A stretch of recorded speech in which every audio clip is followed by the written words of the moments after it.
Please give an energetic and warm welcome to the one and only Sandeep Maheshwari.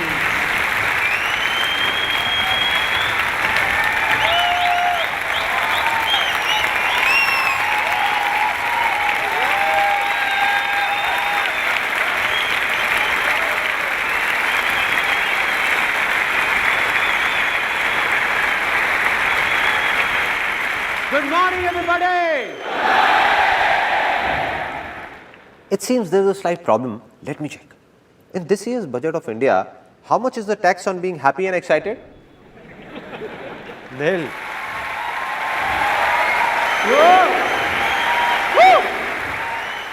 Let's try it once again with full of excitement and a lot of happiness.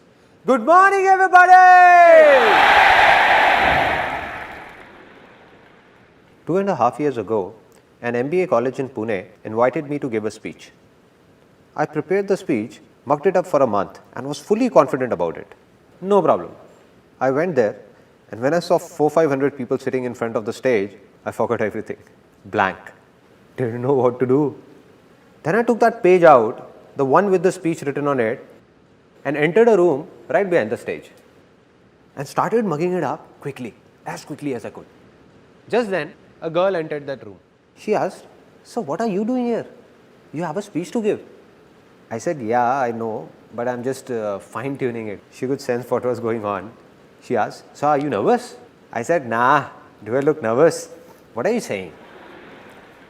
She just folded her hands like this and asked, "So you're not nervous? Then what are you doing in the ladies' toilet?"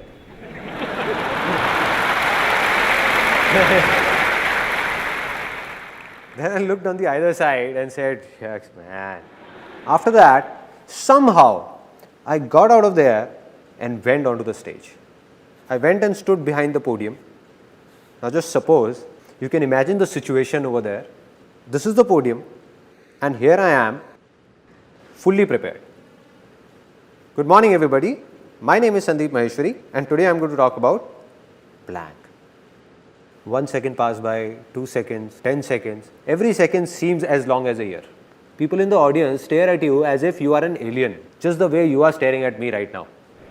As if I'm gonna do something different. But I'm just one of you, no? So just kept standing there, completely blank for almost 1.5 minutes. A student of that college sitting in the audience shouted, "Come on, sir, you can do it." It shook me up. I said, if he's saying, maybe I can do it. Finally, I started speaking, somehow finished that speech and got down. So this experience taught me two important things about life.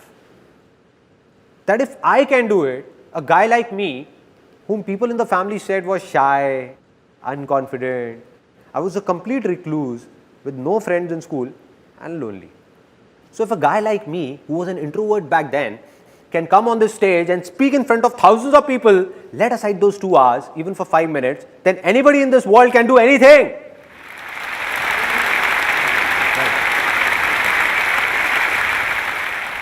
This was the first thing. And the second thing I learned made me swear to myself, never to mug up anything.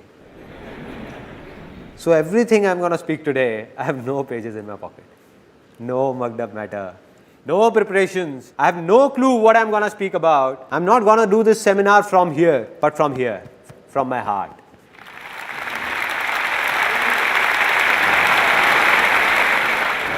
Anything I feel will be coming out directly. No filters in between. Nothing. Are you all excited? Now, your excitement level that was here has reached here. I'm going to make 3 such big commitments that your excitement level will surge from here up there, right through the roof. Okay, the first commitment, that this day is gonna be one of the biggest days of your life. One of the biggest days.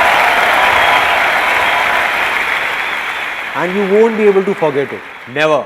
And I'm not only saying this, I'm making a commitment in front of thousands of people whom I don't even know. And even if a single person says that this day was not that big or was not that good, then he or she can let me know at the end of this seminar and I'm going to apologize to that person in front of everyone for wasting his or her time. This was the first commitment. Now the second commitment. A lot of you people sitting here would be thinking, Okay, there must be something in it for us, but tell me what's in it for you? Why are you doing all this? What's the catch? Wherever you would have seen the word free written, it has a small asterisk on top of it. Really small, the one nobody notices. And at the bottom, it is mentioned conditions apply. Similarly, there is a small asterisk that you missed. But at the bottom, it is mentioned no conditions apply.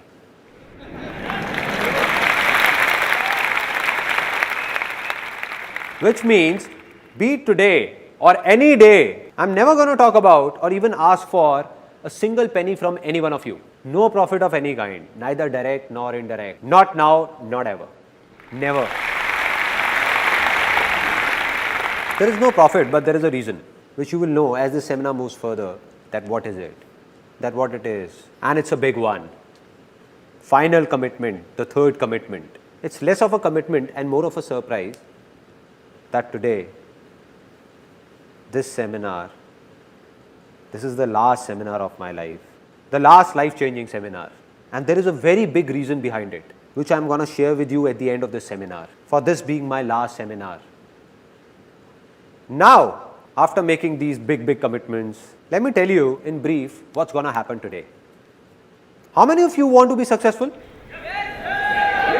Yes. Now, out of these, how many believe that they are already successful? That's it. What's going on? I can prove right now that all of you are very successful. How many of you know driving? Out of you, how many ride a two-wheeler? So all of you who ride a two-wheeler, like you said, where do you ride this two-wheeler? Delhi. In Delhi, and many of you in different parts of India. Now, what I can make out of this is that all these years, you have been driving two-wheelers on Indian roads and are still alive.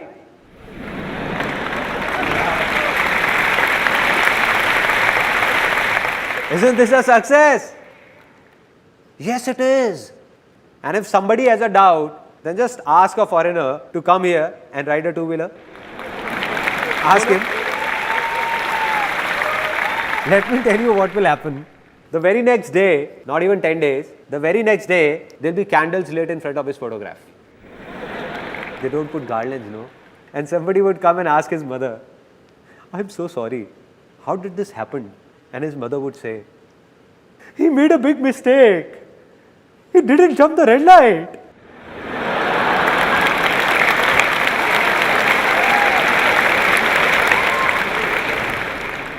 She would say, it's simple. Here nobody stops at the red light.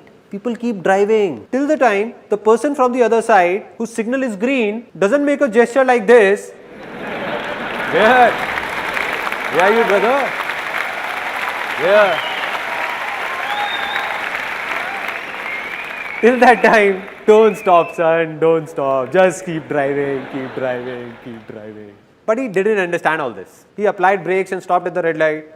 He stopped, but the bus behind him didn't and took him along.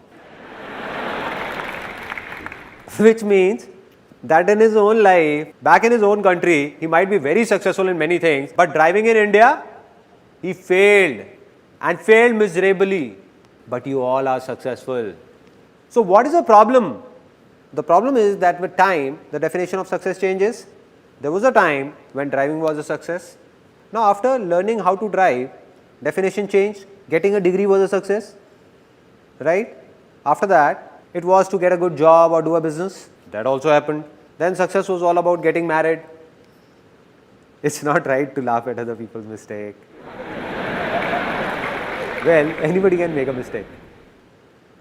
So marriage also happened, which means that if I start making a list of things you all are successful in, the day will pass here itself. Even of a single person, you all are so successful. But the only problem is that you don't believe in it. Believe in it and you will realize it.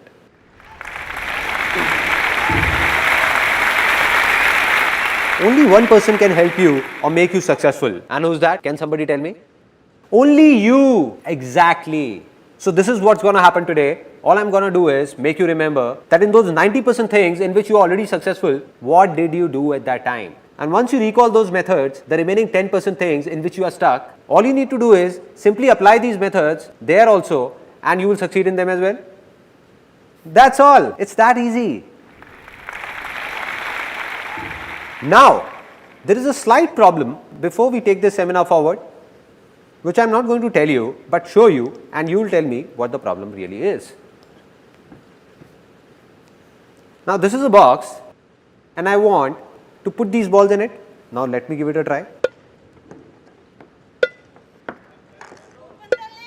Oops, sorry. I didn't notice it. So, you know what's the problem? This box, imagine this box to be your mind, closed by a lid of your beliefs, everything that you would have heard and believed since childhood. So, the moment I am going to say something that's against those beliefs, suppose I say something and you believe in something else, you will think he's crazy, let him speak. So, nothing's going to enter inside. So, what to do? Open up your mind so that something enters inside. So, I request you all to open up your mind for the next 1.5 hours. Let it fill up with what I say. Then sit back and analyze what's useful and what's not. If you think something is just trash, just throw it out. And if you like something, keep it. But at least for the next 1.5 hours, just try and understand what I am trying to say. Only then will something happen. Only then it will be worth it. So, can I expect that all of you sitting here have opened up your minds? Yes or no? Yes or no? If opening up your mind was so simple, there wouldn't have been any problems. Let me ask you a simple thing. Who all have open minds by default? Who are ready to learn anything always? Kids, exactly. Let's give a big hand to all those who said kids. See, why are we clapping for him? Let me tell you. Not because he spoke something extraordinary, but because he at least spoke something. I asked and he answered. This is a very big quality of being successful. That it's not just about thinking, but doing it as well. So let's do one thing. I have a simple idea that let us all become kids for the next 1.5 hours. I am a kid and like me you are all kids. So are you all ready to be kids? Yes or no? Yes, yes or no? Yes. Now that you have said it, you can't step back. Now you will see what all strange things are going to happen here. Now we play a game that's called pay attention. It's really funny. Sparrow flies, parrot flies, dog flies, cow flies, potty flies, piss flies. Now some of you are laughing. The ones who are have already become kids. And the ones who are not laughing, they have to be kids. Kids enjoy such silly things only. Kids enjoy this only. They don't enjoy mature talks. If somebody expects this seminar is about some complex lectures, so my friend, you have come at a wrong place. If I want, I can make this seminar so complicated that after listening to it, you will say, didn't get it. Must be something nice.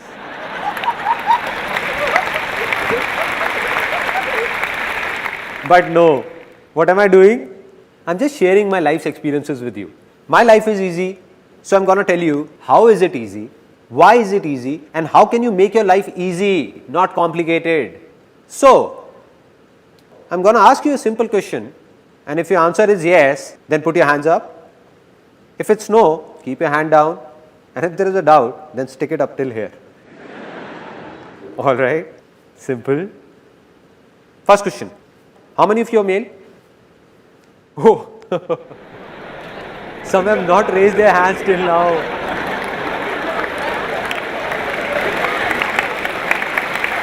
What is this going on? I asked a simple question that how many of you are male? They are not listening to me. They started looking at the person next to them.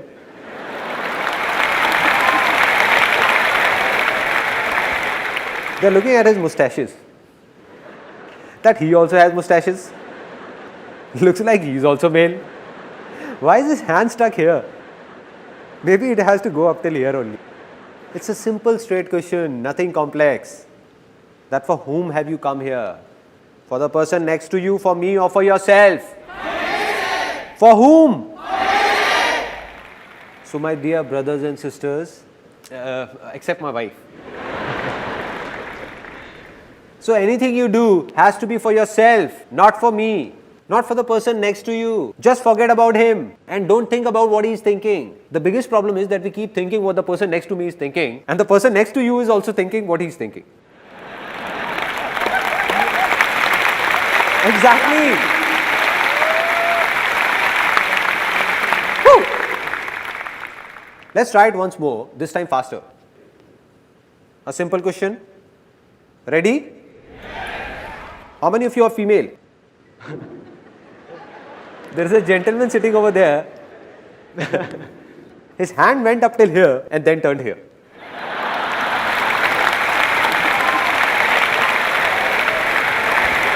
How can I make a mistake? There is no doubt.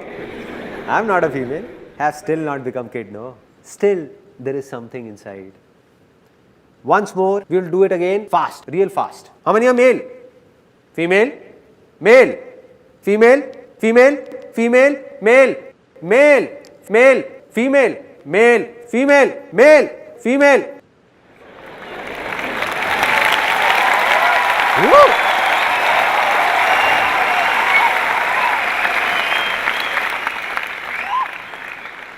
Now we all are enjoying, opening up a bit. Everyone.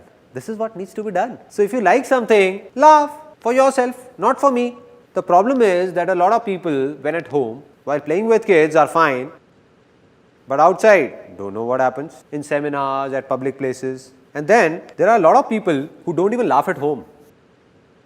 Their laughter, struck by the hard times of life, gets stuck. It stops. So I have given a name to such a laughter, and that's constipation smile.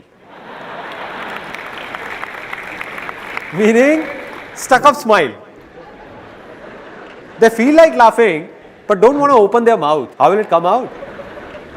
Let it out. Don't suppress your laughter. Let it out. Out. There is no point stopping it. No point. So do what you feel like doing, because this day is not gonna come back. This day is not gonna come back.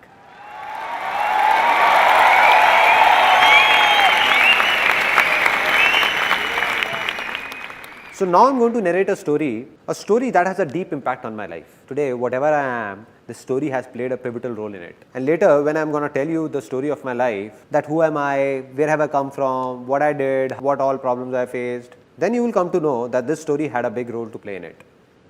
A story of King Akbar and his minister Birbal. Once King Akbar, some people are already laughing. As I said, don't laugh unnecessarily. So King Akbar and Birbal's story. Once upon a time, Akbar and Birbal were going for hunting, and Akbar slit his thumb while pulling out his sword. He cried out in pain, starts screaming, "Soldiers, go and get the first aid. I slit my thumb. It's bleeding. Hurry up. See what has happened." Birbal comes in with a smile and says, "Relax, my lord. Whatever happens, happens for the best." Akbar says, "Birbal, have you lost it? What are you saying? I thought you loved me." "Soldiers, do one thing. Leave the first aid. Take this crook Birbal, hang him upside down for the entire night, lash him up with hunters and hang him by the neck in the morning." So Birbal is taken away and Akbar goes for hunting alone. Now he goes to hunt and is caught by a few tribal men. They hang him upside down. Now there is this tribal dance going on. Hoo ha, hoo ha, hoo. Come on guys, you don't expect me to dance. Suddenly a tribal man looks at Akbar's injured thumb and shouts, "He is impure. We can't sacrifice him to the gods. Free this impure being. He is impure." So Akbar is freed. Now Akbar is crying. It's morning. He thinks Birbal would have been hanged by now. Shouting and screaming, "Birbal! Birbal! Birbal!" Running towards the palace. And he sees that Birbal is about to be hanged. About to be. He runs and holds Birbal by his feet. Says, "Birbal, please forgive me. You were right. Whatever happens, happens for the best. That's why I'm still alive. And look at me, I'm such a cheap fellow.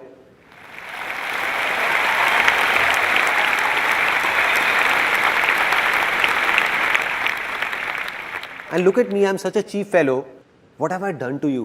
But Birbal, all thrashed up, still insists, "No, my lord, whatever happens, happens for the best." Then Akbar, it's not over yet. Then so Akbar is shocked. He says, "Birbal, are you nuts? What are you saying? What could be good in it for you?" He says that if I would have gone ahead with you, they would have sacrificed me instead.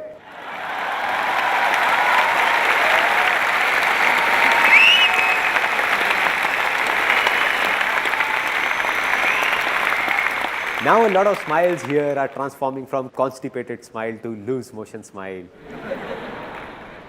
Flowing, let it flow, let it out, let it go wherever it want to. So what's the moral of this story? That whatever happens for the best. So how many of you believe in luck? How many of you believe that destiny plays a major role to move ahead or be successful in life? Many? Me too. I also believe in luck. I also believe in destiny. But I only believe in good luck. I believe there is nothing like bad luck in this world, because whatever happens for the best. Right.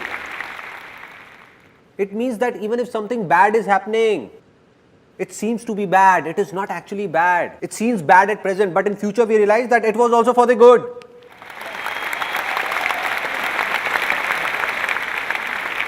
So are you all ready finally to see something, to listen to something that could be beyond your thoughts? Yes or no? Yes. Now see what could possibly be beyond your thoughts. This is the thing that I am talking about. Can all of you see it? No? How is it possible, man? How is it possible? In my hand, I am holding a row of 50 feet tall trees with thousands of leaves, countless fruits, and you can't see it? Some people can call them seeds also if they want to. Did I say something wrong? Are the tallest of those trees not hidden in the seeds?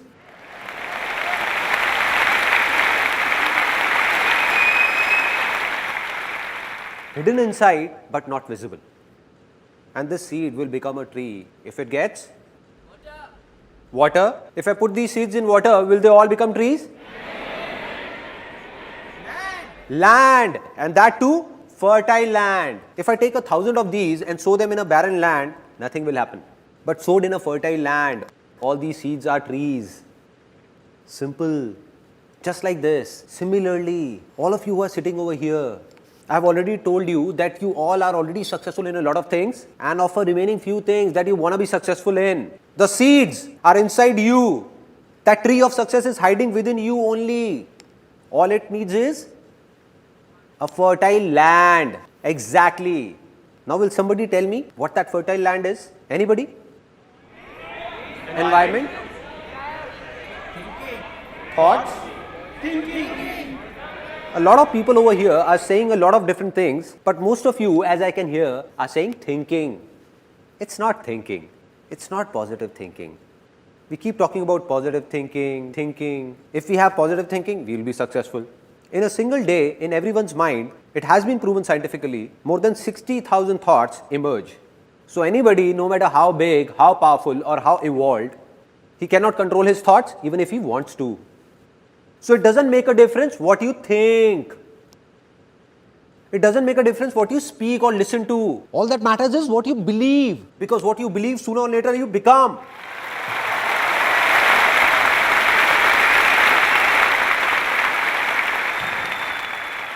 And if someone believes that he can't do anything, will he be able to do something? No, never. And if someone believes that I can do it, then nothing in this world can stop that person. Yes or no? Yes! So simple, so simple. So what am I saying? I'm saying something big that might hurt a few people. That all of you who are sitting here, more than 90% of you don't even have a land that's fertile enough to sow the seeds of success in. That very land is infertile. Strange to hear, na? Okay, I'll not comment on you, rather share my own experience. Till the time I turned 18, as a kid, I believed I could do anything. But by the time I started grew up, there came a stage in life where I believed that I'm good for nothing, which means my land became infertile. So why did this happen? Where did it all begin? It all began in childhood. So here's a short film that you will see that will explain why did that land become infertile and how to make it fertile again. Since childhood, don't know how many times you would have heard that you can't achieve your dreams. Like your dream of piercing through the clouds in open sky. But the dream ended the very moment you woke up. Because you were told that no matter what you do, you cannot fly. Just like me, you would have heard it a lot of times. that life is not easy. Rather, it's very difficult. It's not a child's play.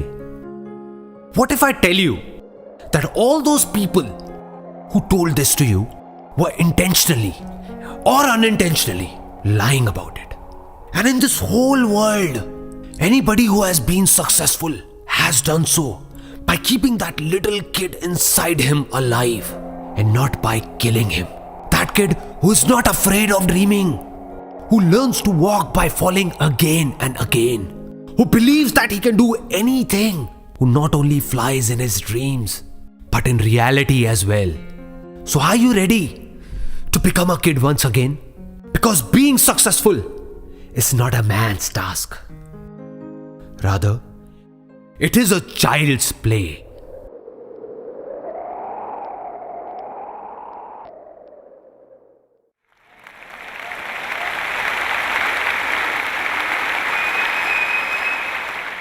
Isn't this film a bit strange? What we hear in our daily lives is a lot different. There, anybody who is successful or not successful says the same thing, that being successful is very difficult. One has to go through a lot of hardships, lot of pain. Like success is very, very hard to achieve. That he who is successful must have done something radical. But what am I saying here? That being successful is a child's play. What will happen if within the next few minutes, all of you believe in it? Because you already know it. I am saying believe in it, not knowing it. If you believe in it, that being successful is a child's play, what will happen? You will become successful. Right? So let me tell you what happened that made my land infertile. Which means I wanted to be successful. I wanted to do something, but believed that I can't do anything. As a kid, I dreamt of flying in the sky. But by the time I grew up, I was even afraid of walking. There was a stage in life when I thought I can't do anything. What was the reason? The root cause. The root cause is somewhere in our childhood. How many of you are from a middle class background? A lot of you. I also hail from a middle class background. My family, we used to live in a small house, just a 2-room set. We had limited income with a rented accommodation. I had a friend in the neighborhood by the name of Puneet. They were well off and his dad got him a brand new red bicycle, imported cycle. Earlier when we used to go to the park, we used to race and I always won. But now, since he was on his cycle and I was on foot, I used to lose. So one day, I went back home after losing again and demanded the same cycle from my father at any cost. That too the very next day, I don't know anything. My dad said, it's not like this. It's your birthday after 6 months. I'll get you the cycle then. But I was unmoved. The next day, tired, when my dad returned from office, my mother went up to him and said that Sandeep has not eaten since morning. And he's really angry, adamant about the cycle. Why don't you get him one? She vented out on dad. And my dad was furious to hear all this. He said that I'm no Tata Birla who would fulfill all his demands. I can't get him a cycle. Do whatever you want to do and leave me alone. Dad was really angry and I was standing outside. And after such a heated conversation, I preferred to stay out of the room. The next day, I walked up to my mom and said, I would be around 5 or 6. I asked mom, what was dad saying? Tata Birla. What is this Tata Birla? So my mom replied that these Tata Birla are people who are billionaires with a lot of money. So I became really happy and asked, so why are we not Tata Birla? And my mom got irritated and said, I don't know why. You just go out and play. Go, don't eat my brains. Just go, no. I went out, there was an auntie living next door. I went up to her and asked, Auntie, who is this Tata Birla? Heard about them? The next day I came to my mother and said it. Mom, when I grow up, I'll become Tata Birla. Till there, it was fine. Like every mom, she also encouraged me saying, why not? And she said, you will become Tata Birla. You will become Tata Birla. You will. One day you will. But the mistake she made was, right now my mother is sitting here. So what she did was, she told everyone in the family, all my uncles, aunts, friends and relatives, that Sandeep will become Tata Birla. My son will become Tata Birla. Now what happens, like if there is a marriage or an event in the family, when people get tired of singing and dancing, no, they need kids for entertainment. True? Right? Kids are called. Come here kid, come, recite a poem. Okay, tell us, do you like your dad more or mom? What happens? And everybody enjoys. In my family, they used to call me. So my aunt used to call me, oh Sandeep, come here. Yes auntie, what is it? And she used to tell everyone, just wait, look, he'll speak. Now, with everyone eagerly looking at me, then she used to ask, Sandeep, what will you become when you grow up? And I stood there feeling shy, looking down, really shy. She prompted me again, speak up baby, speak up. Don't be shy, speak up. Tata Birla. Saying this, I would run away. And they used to laugh and call me later, kissing me, hugging me, and they used to say, ay, such a cute kid. Why not? He will become Tata Birla one day. You will know once he grows up. Innocent kid. If a kid from a middle class background says that he will become a billionaire, what will happen? People will laugh at him, no? Because we can't accept these things. And that's what happened. Everybody used to make fun of me, all of them. They thought he's just a kid. What difference does it make to him? He's just a kid, no. They were wrong. Because a kid understands everything. He doesn't understand a joke, but he understands when others are making a joke out of him. I didn't know what's Tata Birla, but I knew that everyone is making fun of me.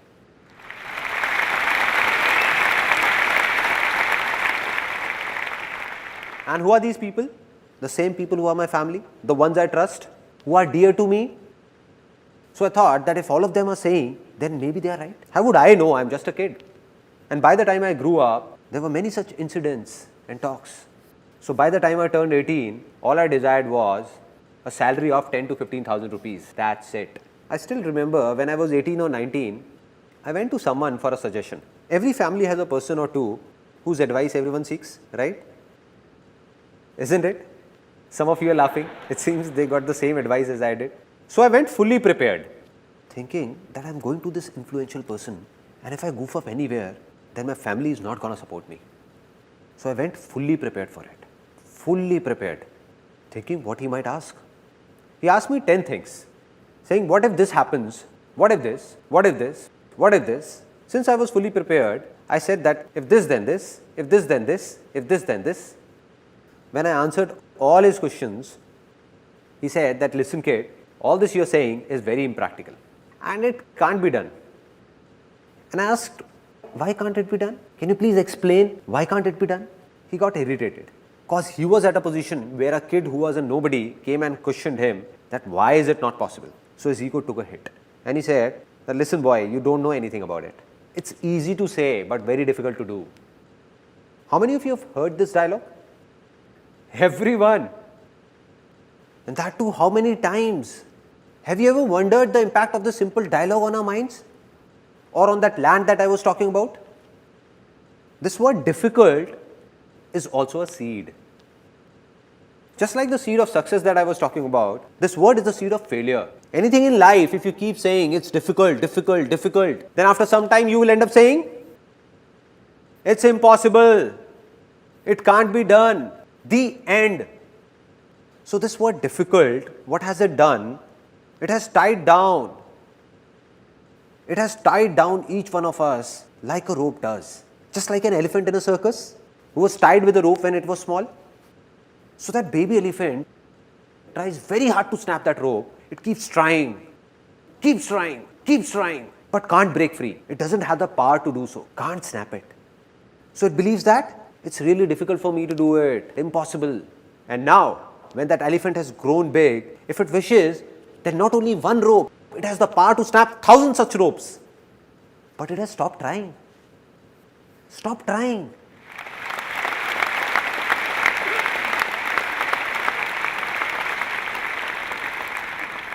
If someone sneaks in and whispers in that elephant's ear, that dude, you have the power, Just give it a shot. You can do it.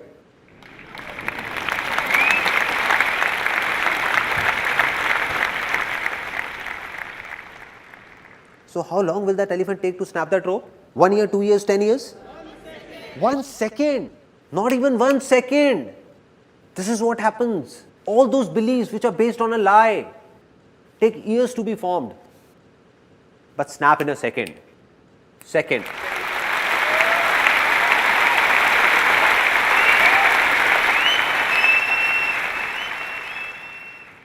So I'm giving you a few examples of how these false beliefs are broken. For centuries, man believed that the earth is flat.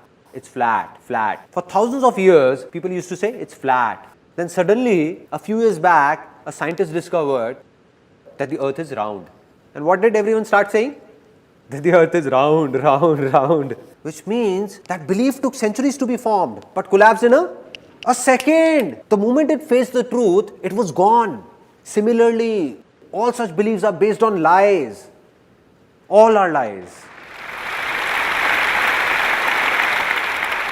The moment they face the truth, all of them will collapse. And sometimes when they collapse, when they face the truth, some people get shocked while others take pleasure in it as well. Like it happened with one of my uncles. He had made a belief of his own,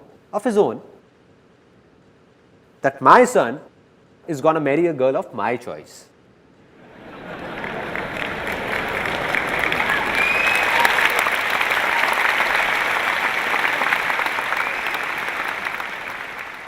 The sons are clapping, but fathers, anyhow. Now what happened? It was his own belief, but it's not true.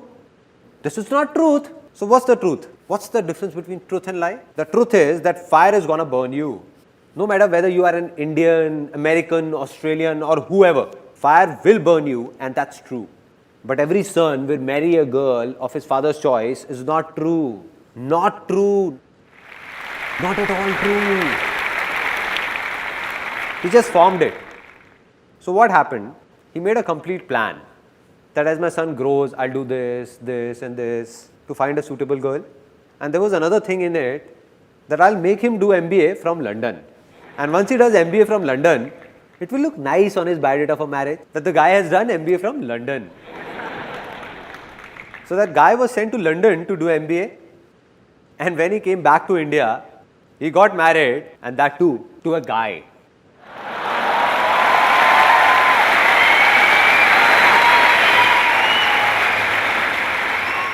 This is how false beliefs snap, like this. I'm not talking about right or wrong, but I'm just giving you an example. How these beliefs shatter. And in the same way, all your beliefs formed by you, which are stopping you from moving ahead, that have made your land infertile, are going to be shattered in the next 20 minutes. All of them. All of them. All of them.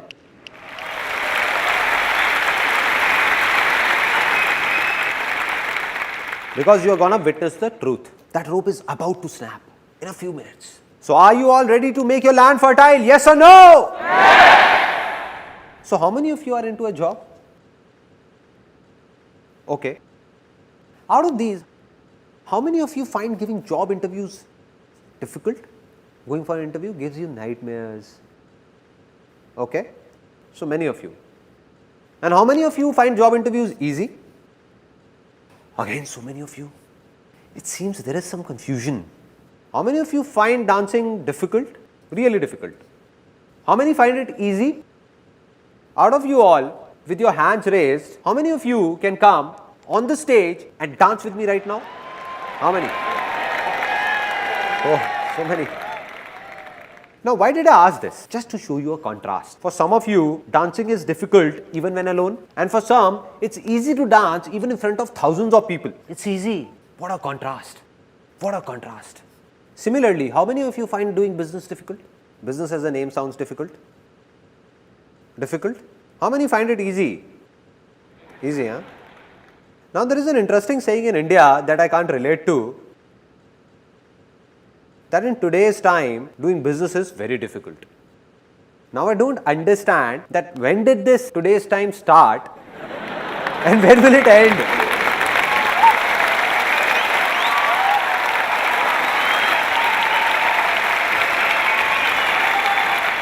In what time is this today's time gonna go on?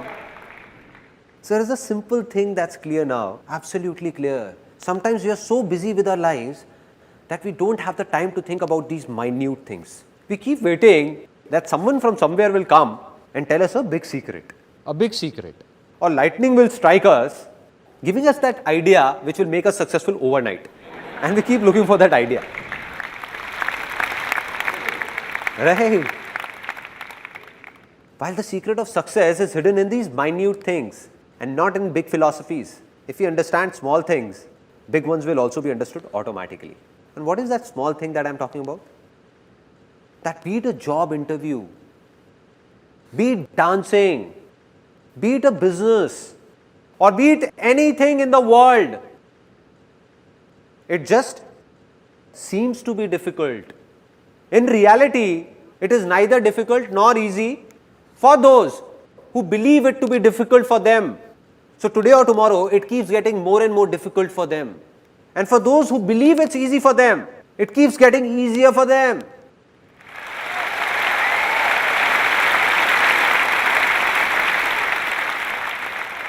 So there are a few things that seem easy to you. So they are easy for you. No need to do anything because they are easy. But a few things are difficult for you. If somehow you start believing that all those things which are difficult for you are also easy, then what will happen? They will become easy. Easy in reality. So being successful will actually be a child's play.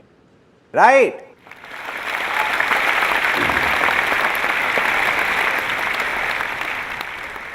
Now, let's get down to the basics, the roots, and see what is really happening down there.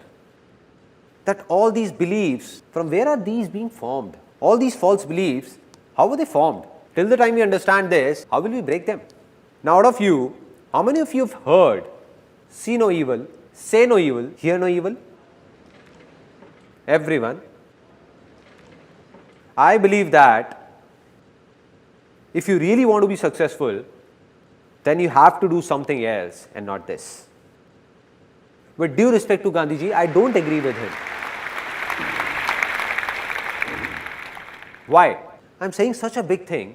Why don't I agree with him? Why not? Can you please close your eyes for a few seconds? All of you? Eyes just above your nose? Alright. Now do as I say. Do as I say. Don't think about your mother. Please don't think about your mom. You dare think about your mother. And your mother's photograph should not flash in front of your eyes.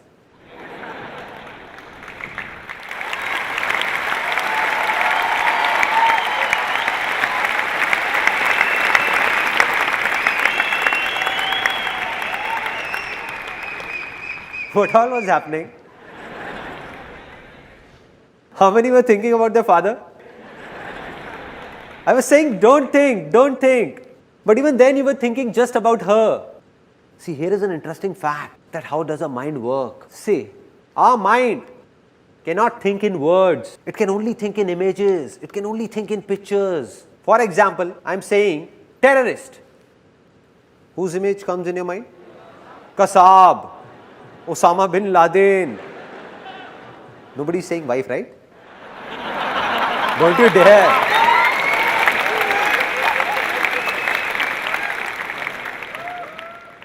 Such images come to your mind. Mother Teresa. What came in the mind? A good image. Peace, right? Zupta. Any image in the mind? ZXY. Any image in the mind? ZXY. Any image? No? Nothing? It means that our mind can't think in alphabets. It can't think in words. It can only think in pictures. Pictures.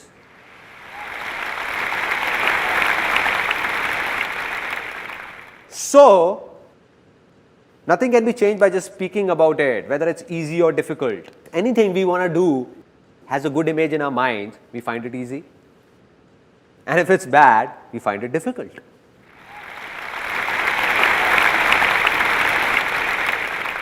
Now, I'll tell you about a very interesting experience of my life. When I was a kid, I didn't know about all this, because of which created a lot of embarrassing situations for me. As a kid, I loved beating up my younger sister. She's also here today. Hi there. So I enjoyed beating her up a lot, very much. And whenever I would beat her up, she would exaggerate and tell my dad about it. Means, she would say, I got a real beating. Oh dad, he hit me here, he hit me there. I got a real beating. Dad would have just returned from office, all tired, irritated, and he would start every day, regularly, almost every day. Are you an idiot? Is your mind full of trash or what? Don't you understand? How many times have I told you not to hit your little sister? Not with your leg. She is considered to be the goddess of wealth.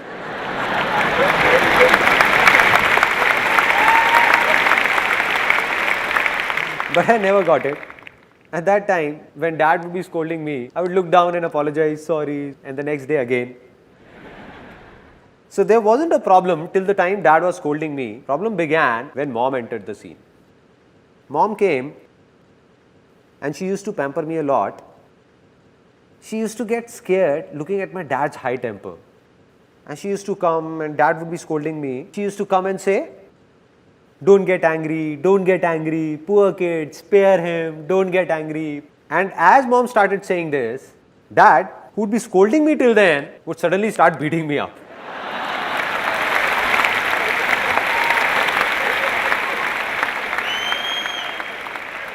I used to think, Mom, why did you have to be here? Why did you have to be here?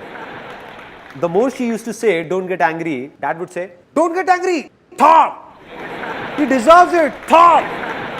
Don't you dare! Never do it again.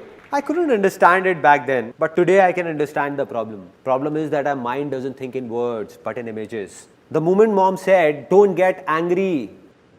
So what happened? The image of anger came in. Don't. Any image of don't? Nothing. Get. Yes, do it. So,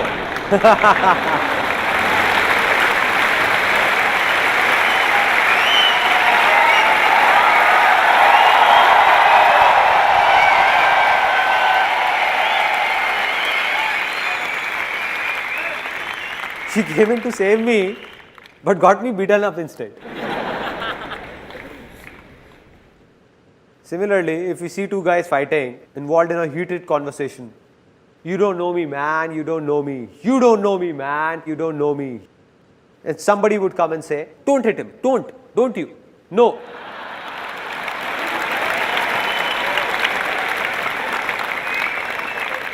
Not this brick, no. He picks up the brick and bang, bang, bang. So, I say, see no evil, say no evil, hear no evil. If this is not to be done, then what else needs to be done? Very simple. Just say, see good, say good, and hear good. Right?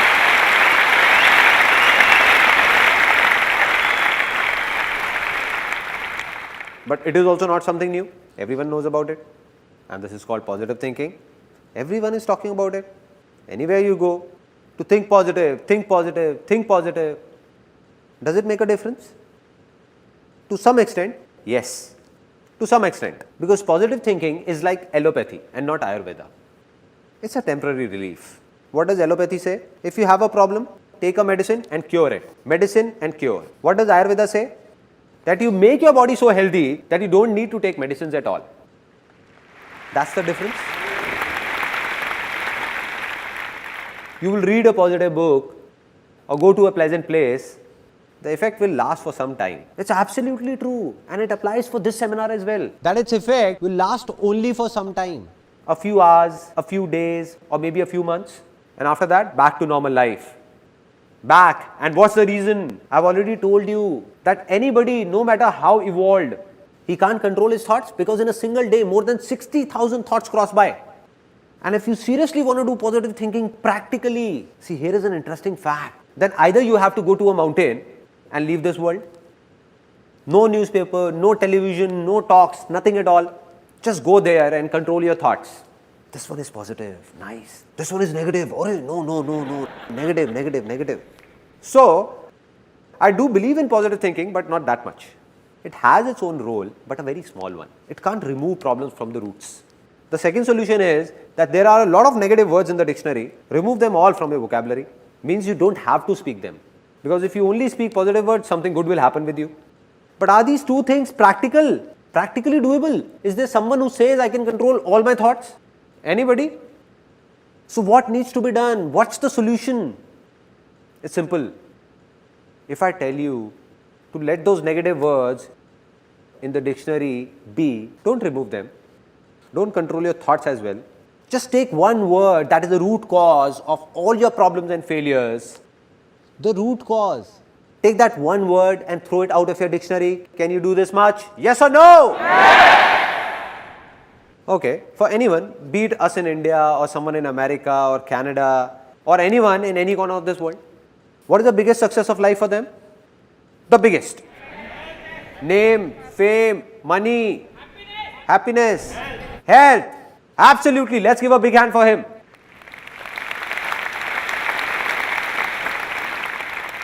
No success is bigger than health. A man with a lot of name, fame and wealth, but without health, is he any good? All is waste, no use. No success is bigger than health, and we all know it. Nothing new in it. So how many of you genuinely want to stay healthy? Everyone. Out of you, how many know that the best way to stay healthy is to get up early, go to a park, do yoga or do jogging? Everyone knows. So now how many of you are actually regular? That's it. Hardly 1% or 2% people. Now see, the problem is that we all know these things, but when do we remember them? About health, to stay healthy. The time we are sick and visit a doctor or visit a relative or a friend in a hospital, when the doctor warns us that either you do something now or the Almighty will do it. Cholesterol levels, man. Right. And then suddenly we wake up saying something needs to be done now. And from that very day, you make up your mind that from tomorrow morning 6 o'clock, I'm going. Everything is planned. Left office on time. Thinking, I have to go, I have to go, have to go, have to go, have to go. It's around 10:30 in the night and you're feeling sleepy, trying to sleep, lying down, eyes closed. You know to wake up early, you need to sleep early. Just then, you heard your famous TV soaps tune. Na na na na.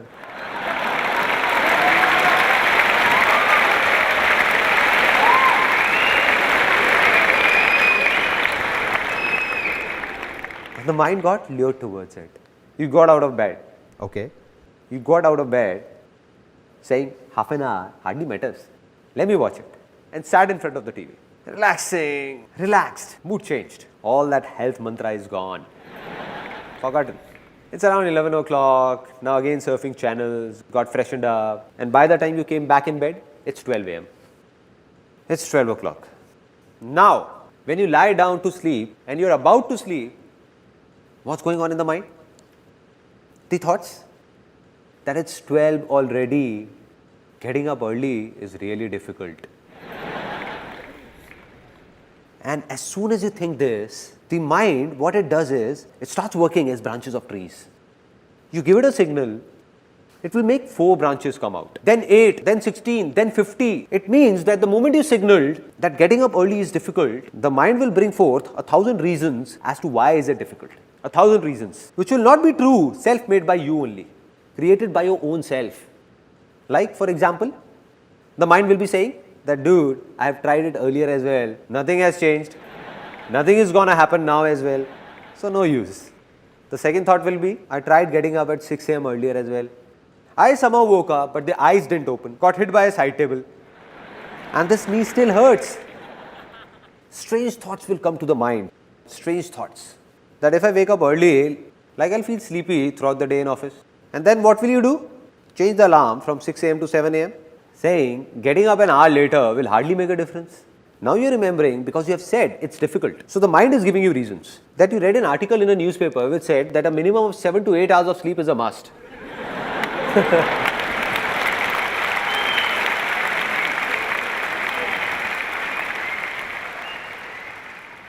Apart from this, some people's reasons are even stranger. Like one of my friends, I told him that from tomorrow morning, you come along with me and let's go jogging. He said, I'll not go in the morning, I can go in the evening. I said, why? Why not in the morning? He said, I go to the park in the morning and I see that man and I don't like his face. I said, what kind of reason is this? Now the solution of this problem. And it's really simple. That very moment when this thought comes to you, when you're just lying down, all you need to say is that no matter how late I sleep in the night, getting up early is easy for me. It's easy.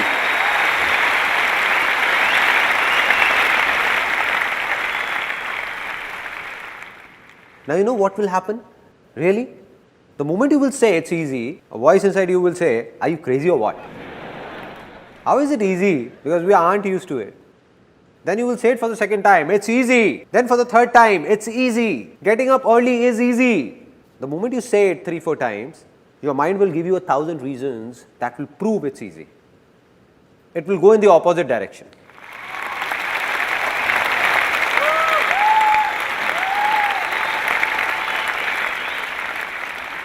At that time, mind will be filled with some other reasons which will be completely different from the previous ones. For example, the first one will be, come on dude, I just have to get up at 6, not drill through a mountain.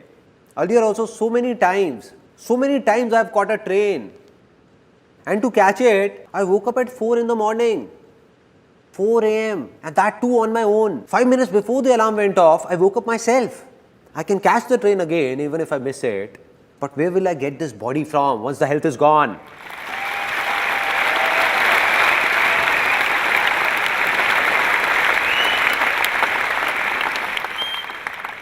Can you make out the difference? The difference between positive thinking and this? In positive thinking, someone from outside is trying to make you positive and the negative thoughts inside you are stopping him. The moment you say it's easy, you're yourself trying to be positive.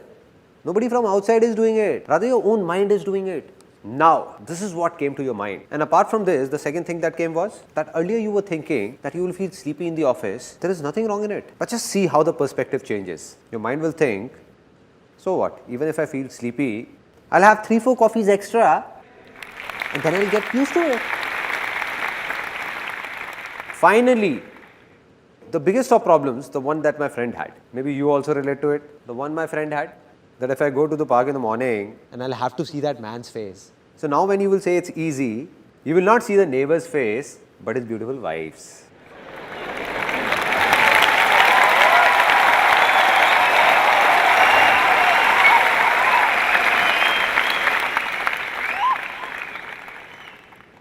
It's that simple. This is it. Be it the smallest to the biggest of problems of your lives. Just take these 2 words and stick them up with all these so-called problems. The day it starts coming from within, that it's easy, that day, everything will become easy. And this is the biggest secret of my life. The biggest.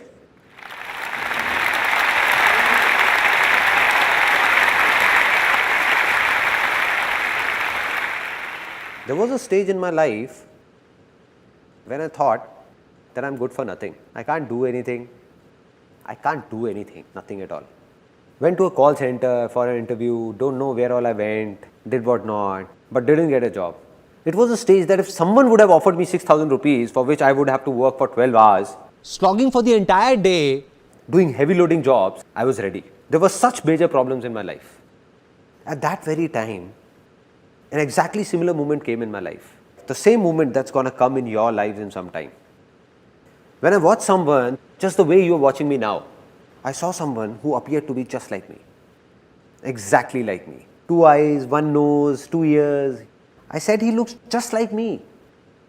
And when I heard him speak, a voice came from inside me. Nobody said anything, it came from inside. That if he can do it, so can I. If it's easy for him, then it's easy for me as well.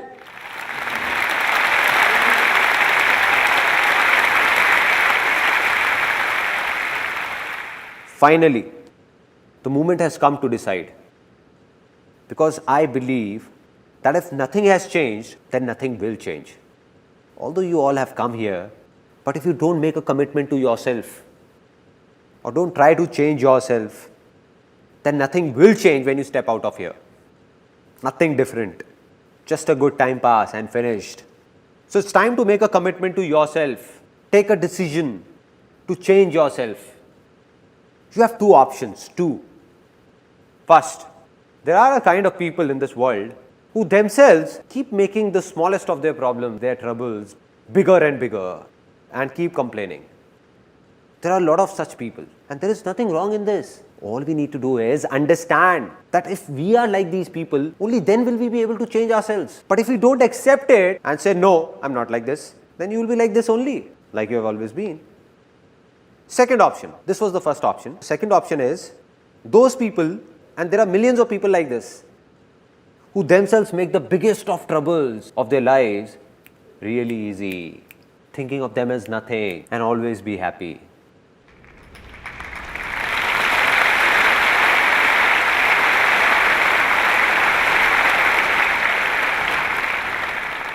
So what have you decided that from now on, will you be happy or just complain?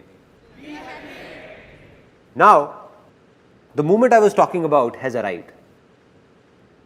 I'm going to ask you a question from the bottom of my heart, and the ones whose inner voice comes out, for them, the land has become fertile.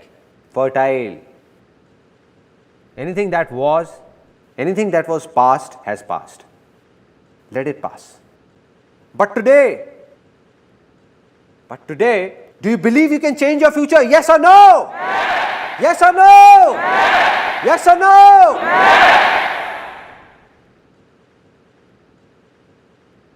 Let's celebrate. This is a very big moment.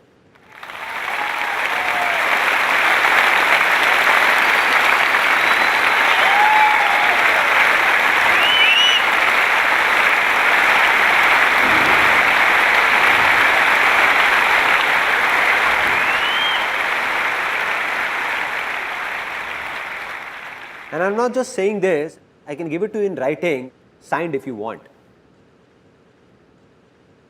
That life will not change for the ones who said yes or decided from the bottom of their heart yes. For them, life has changed, already changed, already changed.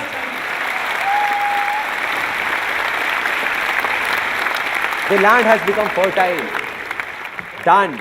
There are people in this world whose problems could be 100 times bigger than yours, but then also their success is also 100 times bigger than yours, which means that problems and success don't have a direct connection. It's all about what you believe in, something we have just realized.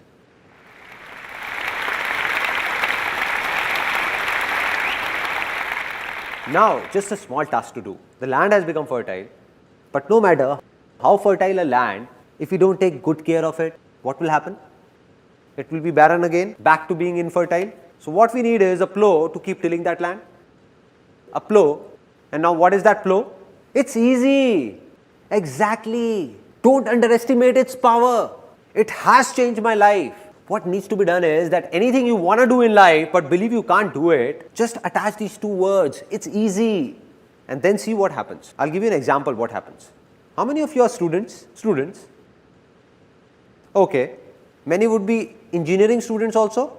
How many are engineering students? Engineering students? A lot. Now what happens inside an engineering college? Leave alone the top engineering colleges like IITs, other top colleges, number 1, number 2, but not many students get admissions in these.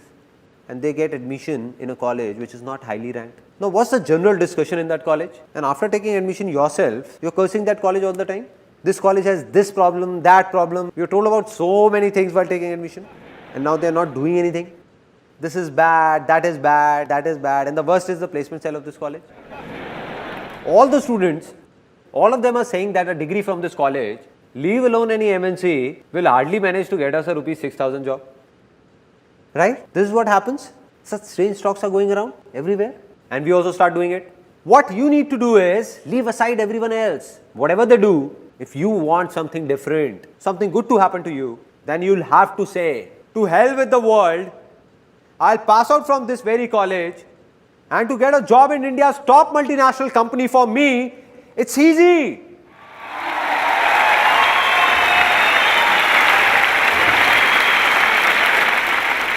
Right? Let those 99% people say it's difficult. Let them do a 6,000 rupee job. Let them fight over it. I'll get into a top company.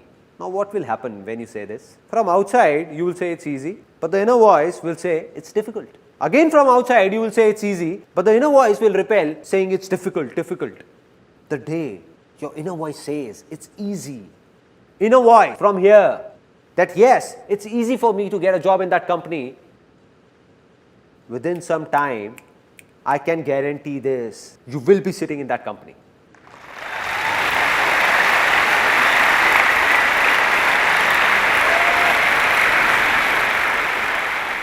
And this is not something theoretical that I am saying. Practically, you pick up any big company of India or world for that matter. Have all the people working there passed out from top colleges? No! More than 80% of them have passed out from colleges ranked lesser than your college or similar to your college. So my dear friend, if 80% people can do it, then why can't you do it? Right? When you say it's easy, then you will see millions of people who have passed out from even lesser grade colleges and have opened up massive companies in their own names. Right? Now, till here it's clear, our land is fertile, we have got a plow, but if we keep sitting and just say, it's easy, will something happen? Nothing will happen.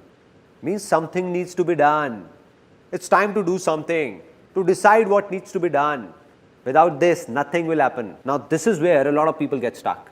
Some say, there are a lot of options, what do I do? They say there is a confusion, what to do, what not to do. Many of you. And then there are those who say, we don't know what to do. We don't have an option, zero option. Right? Two kind of people. And now, to decide what to do and what not to do, saying it is easy, but doing it is? Some of you said it's difficult. It's easy, right? See, there are only two options. Only two options. Very simple. First, to listen to your outer voice. And what is this outer voice? What others say. What others do. What did he do that made him successful? What is he doing? Or asking for advice from someone. Like what should I do? Or what career to pursue? Once a guy came to me and said, please tell me an interesting business to start. I said, these days, space tourism has great scope. I said it very seriously. He asked, what is it all about? I said, nothing, you just buy a rocket, take people in space and take them to moon. He said, why are you joking, man? I said, who started it first?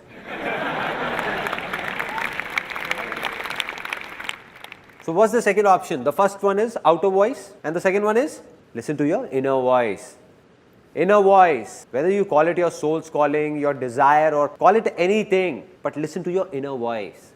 And the day you listen to it, no, that's it. You don't need anything. A simple example, real life incident of every house. There is a kid who has just one passion, to open up and reassemble his toy cars. Open up and reassemble, open up and reassemble. That's it. And that's all he enjoys, nothing else. Now gradually as he grows up, now he's fond of computers. He keeps opening and reassembling them. TV, electronics. Now he turns 18 and it's time to take a call. What to do and what not to do. Now his inner voice says, go for engineering. Engineering. But everyone around said, that son, don't go for engineering, there is no scope in it. And he was told that, listen son, you go for chartered accountancy, CA. But why CA? An interesting point. It's a very interesting point. Nobody analyzed what that kid wanted. What was his talent or interest? No. CA because someone in the family did CA 15 years ago and today he is making good money. So what will happen now? This is not his inner voice. The problem is not that everyone said. The problem is that he also got scared. He said, let me do what everyone is saying. No, why take a risk? Why take a risk? If something goes wrong, then who will take the blame? Right? So he opted for CA. Now he is doing CA, but completing it is a big task for him because he has no interest in it. And on the other hand, if he would have done engineering, then today or tomorrow, just the way he was reassembling computers, he would have reassembled an aeroplane as well. Now, we all have understood that we can do anything. We have heard our inner voice. Internally, we know what we want to do. But then also, after having a fertile land and seeds in our hands, if we don't sow these seeds, will something happen? Nothing. If we don't take an action. Worldwide, a lot of researchers have proved that 90% people who failed have one big reason, one common reason, and that is that they don't even try. They don't even try. It means that they have the seeds in their hand and keep on thinking to sow or not to sow, sow or not to sow, sow or not to sow, or wait for the right time to sow. And they keep on thinking. So they don't fail because they did something, but fail because they wanted to, but never did it throughout life. Right?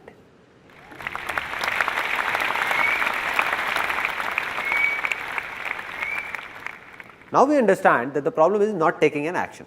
Let me ask all of you, why don't we take an action? We know we have to do this, still we don't do it. Why? It's one word, one word. Fear. Risk. And that's completely genuine. I'm not saying it's wrong. It's completely right. Because we are not alone.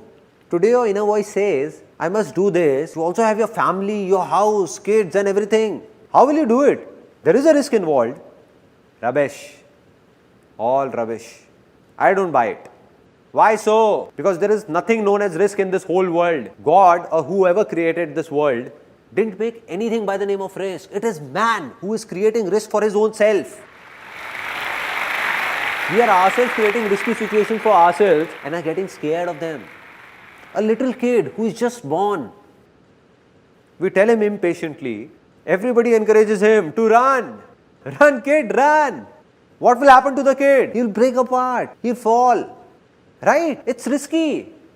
But if that kid is given time and he is told to start by crawling, slowly, slowly, then walk holding a finger, then walk and then run. Is there a risk then? Not at all. Yes or no? No. Here is an interesting thing that happened with me 5 years ago. One of my friends came who had done MBA finance. I asked, what's up man? He said, nothing man, it all looks fit, but life is shit. I said, what happened? He was actually very tense. He said, I'm not happy. The 9 or 10 hours in office are so suffocating. I have no interest in this finance field, no. And it's really bad, and by the time I come home, I take all my frustration out on my wife and everybody. I just lose it and get irritated. I said, okay, it seems that you need to do something else or think of something else. So he said, that's why I've come to you. And I asked, what have you thought of? He said, man, but will you be willing to help me? I said, come on man, just say it. I'll do whatever I can. So he said, I think I should learn photography just the way you did. Will you teach me? I said, that is fine, I'll teach you, but why do you want to do photography leaving finance aside? Why photography? Any reason? He said, because you do photography and stay very happy. I said, great, so it's decided. You come to my studio from tomorrow, I teach you photography, but do one more thing from tonight, start eating bitter gourd as well, some fresh bitter gourds, nicely cooked. He said, what are you saying man? I said, it's clear, no, it's clear. I stay happy by eating bitter gourds as well. So do everything that I like to do.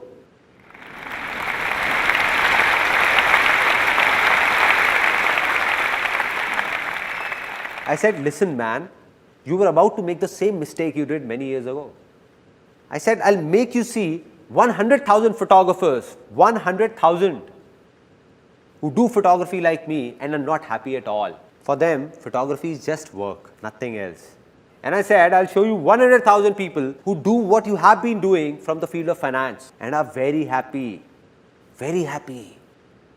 It means that no work is interesting or boring in itself. It all depends on your interest. What do you like? Anything that is from inside is good for you. And if not, then it's all waste for you. And so he got it somewhat. He said that I don't get it. All this inner voice thing and what all you say. How to listen to my inner voice? There is no inner voice inside me. It's a genuine problem. Now there is no voice, what will you do? I said, look, I'll make it simpler for you that how to listen to your inner voice. Any such work that you can do without getting tired, non-stop, 12 out of 24 hours in a day, without bothering about money, whether earning more or less, and still be happy about it, that is your inner voice.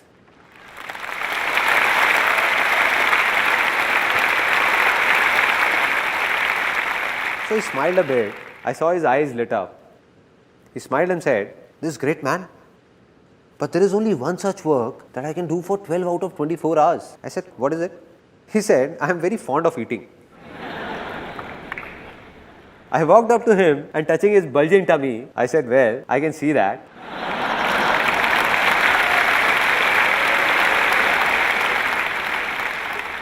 I said, "I would have known it anyway."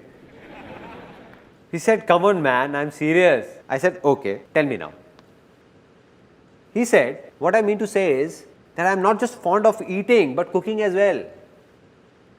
Cooking is something I can do for 24 hours. Everyone at home makes fun of me. Why do you keep roaming like a cook? But I just love cooking." I said, "Cool, so do something related to cooking. What's the problem? Do it." He said, "Yeah, man, thanks for the idea." I said, "I didn't give it to you. You gave it to yourself." So he said, "Now what I'll do is, you wait and watch.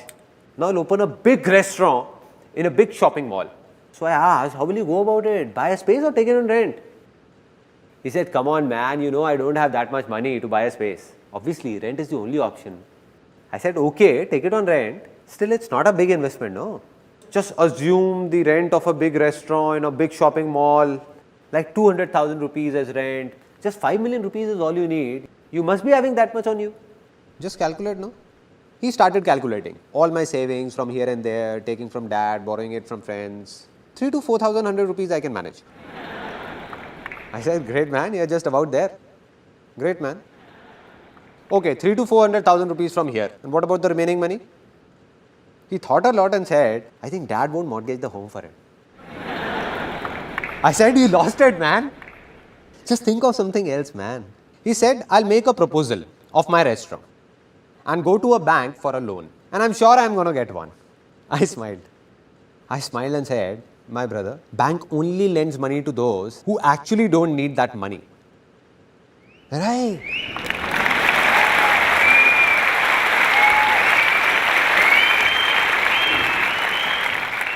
"On what basis will you apply for a loan? On what basis?" He said, "Yeah, man, I think you're right. I won't get a loan. So what to do? I think it's really difficult. Leave it." I said, "Why is it difficult?" He said, "No money, na." I said, "Why? You just said you have the money." He said, "No, I didn't." I said, "No, you said there is money. What about those 3 to 400,000 rupees? He said, "But they are not enough to open a restaurant." I said, "Who told you to open a restaurant?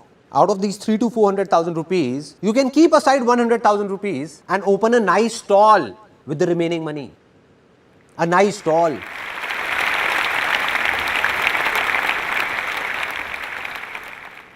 He said, "Come on, man. I'm MBA Finance. I won't put up a stall." I said, "Why? What's the problem? Put up a nice stall." He said, "No, man, I can't put up a stall. Try and understand." I said, "I am understanding it, but you are not. Let me explain that why you don't want to put up a stall. You know if you put up a stall, you will be happy. You will enjoy it. You will cook food, serve it, and people will pour in. And today or tomorrow, you will open up a big restaurant as well from that stall. And you know it. But then also you won't do it. You know why? Because you are thinking that what will my father-in-law say that I got my daughter married to an MBA Finance and he has put up a roadside stall." Right? I said, "This is the reason, no? That what will he think? What will your family think? What will your wife think? What will everyone think?" Great, keep thinking. He said, "Yeah, man, you are right. But still, I can't put up a stall. Not a stall." Now, this is a big problem. Everyone's falling prey to what will people say.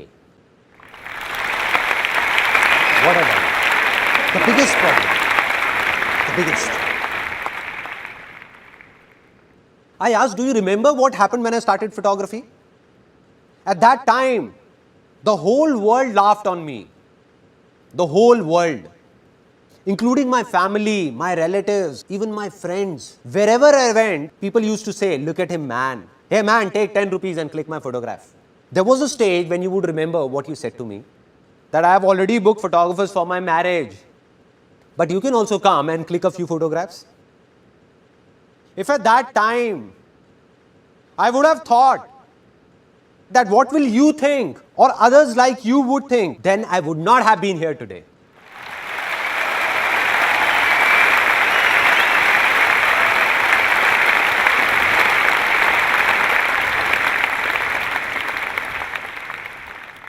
I said those people can go to hell. Whatever everybody thought of me, I didn't care. That's why I've reached here. And it's not me alone. There have been a lot of people in the world who did the same thing as I did. They followed their heart. That means they listened to their inner voice and took small steps. Small steps. Didn't take a big leap. But we all try to start with a big jump. That I'll do this and I'll do that. What's the problem, man? Do whatever you want to do today. And that too from the smallest possible level. And then see who stops you. Nobody will be able to. Nobody.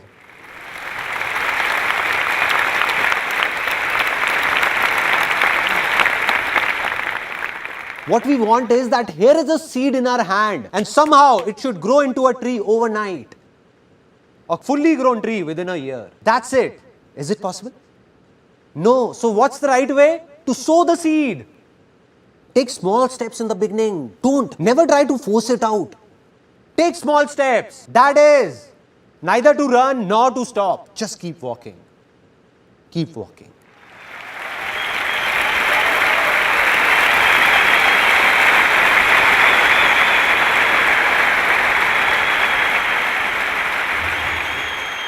Now there'll be only one glitch in your way ahead, where a lot of people get stuck. Which means that if you do as told, then you will earn money for sure. In anything you do, you will earn money, but will you be successful? And for that, there is a final step that you must follow. And this is also going to sound strange to some people, because it is just the opposite of what people say about success. But this is true, with proof. You made your land fertile, sowed a seed, that seed has grown into a tree with a lot of fruits on it. Now if you lose it and say that I'll eat all these fruits alone, not give them to anyone, not share it with anyone, what will happen? Either those fruits will rot or you will die trying to eat all of them. Simple.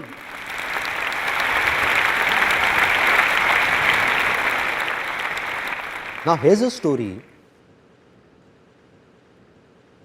that has a deep impact on my life. Two farmers in a village used to do similar kind of work. Both died and went to God. When they reached, God asked them, so tell me sons, what do you want to be next? What do you want?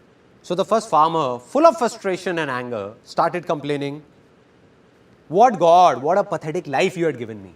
I had nothing on me, nothing. Look at what you did to me. Whole life passed working like that ox in the field, working. Whatever I earned, people used to take it from me. Nothing stayed with me. Nothing stayed with me. So God, in my next life, please make sure that I don't have to give anything to anyone. Rather, everyone should give me money from everywhere. Everywhere. God said, so be it, son, go. The second one came, God asked, what do you want? He said, God, you gave me so much. I have nothing more to ask for. A good family, a nice work, a nice village, no shortage of food ever. I never slept hungry. But there was just this one thing missing in life. At times, a few hungry people used to come to my door asking for something. Just do something that nobody should go hungry from my door.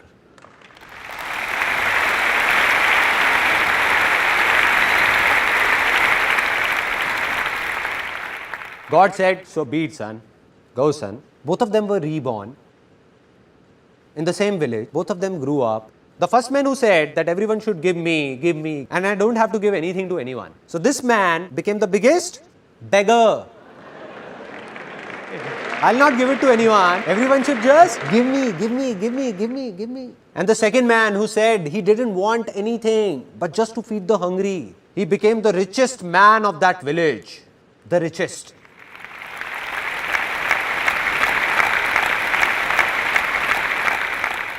It's simple. If you want to stay happy, then there is only one way: spread happiness. Spread happiness.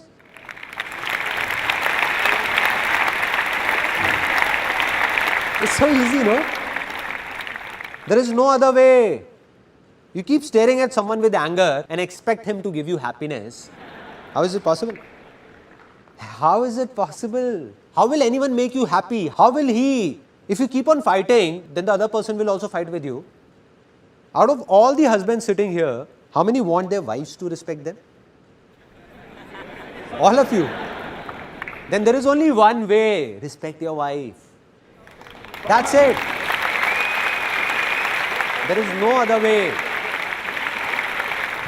No other way. We want it, but we don't give it. We want love, but we don't give it. We want everything. We want that we must get everything.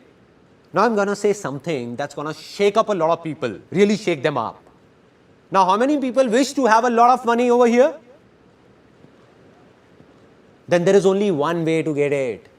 Give money.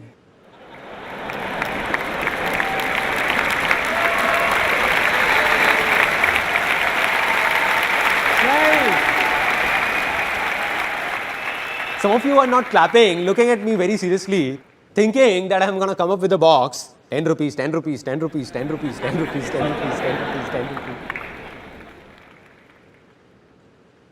Giving money. How can someone give money?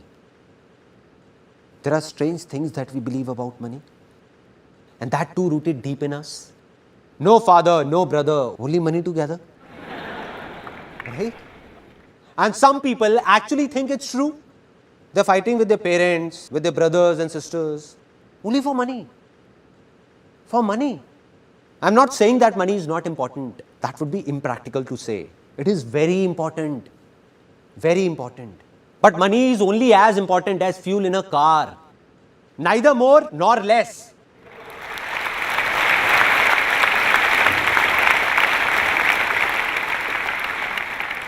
Without money, the car of your life won't go on. This is true. But how many of you drive your real car or bike just for fuel? Just to collect fuel? Take the car to the pump, buy fuel, keep it inside. Take it in the car, take it in the car, from here in the car. How many? Anybody?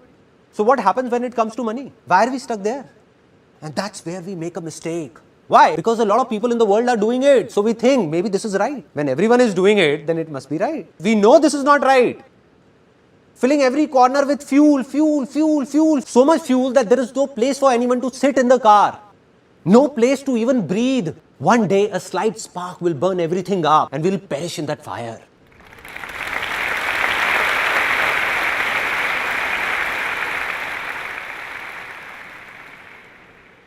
It's going on, no? People are burning. They might be successful in everybody's eyes, but not in their own. And this is no theory. If on one side we have somebody for whom money is everything, who is very selfish and he has a lot of money, a lot, but he has only money, nothing else. No happiness, nothing at all. Neither does he give happiness nor gets happiness. And on the other side is someone who might not have that much money, but he believes in just one thing, spreading happiness in this world. So man like him who is spreading happiness in this world, even if he has less money, he is 1,000 times more successful than all those millionaires. 1,000 times. This is called real success. And on the other hand, make those people come and stand here who might have a lot of money, but don't have the courage to give, courage to share, to be happy, to give happiness and smiles. They can't look into anyone's eyes and say that they are successful. They can't. The world says they are, but they are not. Now let's talk about how it works practically, the sharing logic. There was a stage in my life when I was doing photography and I used to do everything myself. I was the office boy, I was the cleaner, and there was a small studio in one corner of my house. Had put a table chair over there. Used to serve water to people, did photography, counseled people, talked to them. And I realized that I won't be able to do it all by myself. So I recruited a female on somebody's reference and a female joined. Now when that female came for the job, she asked for 10,000 rupees as salary I can't give you 10,000 rupees, but 8,000 rupees is fine with me. So she joined. And within 2 months of when she joined, work started increasing at a good pace. After 2-3 months, I thought that presently I earn 20 to 25,000 rupees a month, out of which this girl only takes 8,000 rupees. I have no sense. So I told her politely that I can't give you 8,000 rupees, but 6,000 rupees is fine with me. Do it or not, your choice. And she left. After she left, for 1 complete year after that, I was stuck where I was. Couldn't move ahead a single step, even a single step. Anybody, anywhere in this world, if he says that he can do everything alone, then he is lying. He needs people to help him out. But why will anyone help somebody else before helping his own self? So he will help you only if you will also think of helping him. Simple.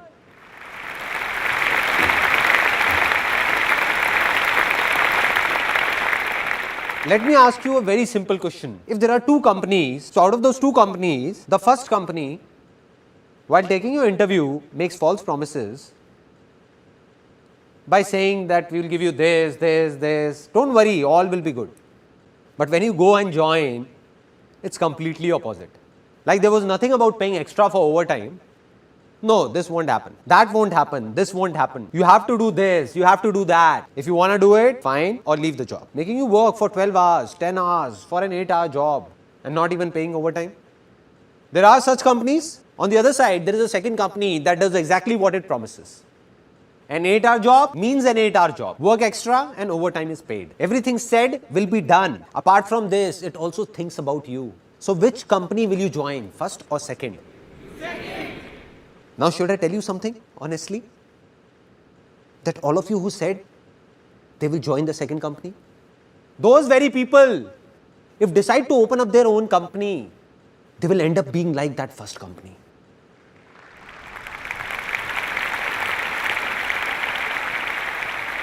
They'll forget about it. Now when they will have their own company, they'll wish to get an employee worth 8,000 for just 5,000. What are we doing, man? What are we doing? There are 2 kinds of people in this world. Those who believe in sharing and those who don't. Now the ones who don't will today or tomorrow have their hands and legs cut. There'll be a stage when everyone will leave them and go away to join those people who believe in sharing by their heart. Today they have 2 hands. Gradually they will have 4 hands. 10 hands, then 100 hands, and then thousands. A day will come when he will have countless hands. And that day, success will be a very small word. It will be a miracle. Miracle.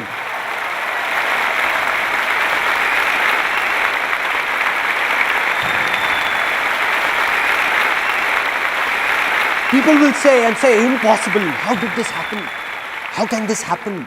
How did this happen? How can he in such less time? How can he do it? How can? It's simple, man. He knows about sharing and you don't. The day you do, your life will also be full of miracles. Everywhere.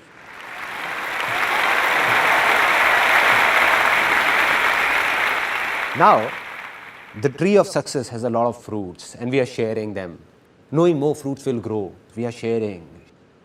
So you have become successful. But now the question is, who am I? What's my story? As a kid, I thought I could do many things. But as I grew up, I thought I couldn't do anything. And there were a lot of reasons behind it. Out of which the biggest reason was that when I was in 10th standard, some major problems hit our family. My dad had a business of aluminium from 20 years in partnership with someone that closed down overnight, because of which our financial condition became critical. We had no clue what will happen now. Nobody had a clue. And my father went into a bit of depression as well. And there was a strange atmosphere in the house. Everybody was worried, what will happen now? I was studying, what could I do? Now there are 2 things that happen in these kind of situations. One, there are families that break apart, fall apart. They start fighting within themselves. And 2, there are families that come together. Our family chose the second one. Me, my mother, my younger sister, we all came together and said, this is not only my father's problem, but our problem. and we will find a way out. We will do something will happen. So now I wanted to do something, but believed that I can't do anything because my land was infertile. So we tried a lot of things, like we did a business in which my mother used to pack handmade sweets, and I used to go and give those boxes to people, and I took those sweets here and there, distribute pamphlets in my friends and relatives everywhere, but that didn't work and closed down. After that, we opened up a telephone booth, photo state, STD, PCO. My mother used to run it. At times, I also went there to help her. And going there, my land became even more infertile. Because I saw people fighting with my mother for just 25 paisa. I felt angry. But what to do? Such was life. That's when I thought that money is everything. Money is God. I just want money anyhow. I don't want anything else. Just get me a job from somewhere so that I get money and solve all these problems. So that telephone booth also closed down. After that, I went for a lot of interviews and failed everywhere. Had no clue what all was happening. And then came the turning point of my life. I went to a seminar. It was a multi-level marketing company seminar. I was 18 at that time, and honestly speaking, in that 3-hour long seminar, I didn't understand even a single thing. Everything went through here. And I exactly remember where I was sitting. It was an auditorium, and I was sitting on the third seat from here. I was looking at a 21-year-old guy standing right here. Till the time he kept talking, nothing entered my mind, everything bounced off. But then he said something in the end. He said, I'm 21 years old and I'm earning 200,000 rupees a month. What they had done was, had got a big photocopy of that check and was showing it on stage, and I was counting zeros sitting there. 1, 2, 3, 4, 5. And I was thinking that this guy is actually earning big. 200,000 rupees a month. I was shocked. My mind blew off because I had seen that even to reach a level of 10 to 15,000 rupees takes years. And here's a guy who is just like me, who earns 200,000 rupees a month. And that was that 1 second. It was that 1 second of my life. Something in me shouted out that if this guy can do it, who looks just like me, then why can't I do it? Am I from a different planet or what? Why can't I do it? If it's easy for him, then it's easy for me as well. I can also do it. Can do it. And the moment these two words entered my life, the moment I believed that everything is easy, changes started happening inside me. From what I used to say, it's difficult, nothing can be done, bad timing, don't know what will happen, I started saying, you see what I do now. We'll get 200,000 rupees checks like this. We'll start my own companies. You just wait and watch. You don't know what's going to happen. And everyone started saying that Sandeep has gone crazy. Now, this is a very interesting point. Whenever people start saying you have gone crazy, it's an indication that you are on the right track.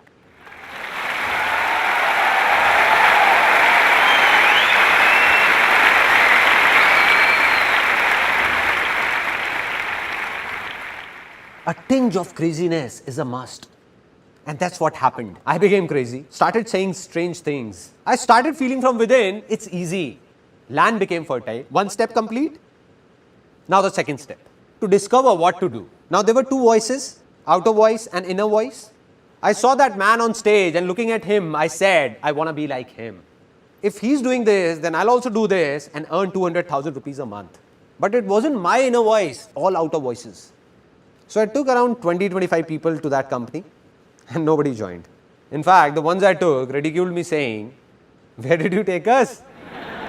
And how much will you give us out of your 200,000?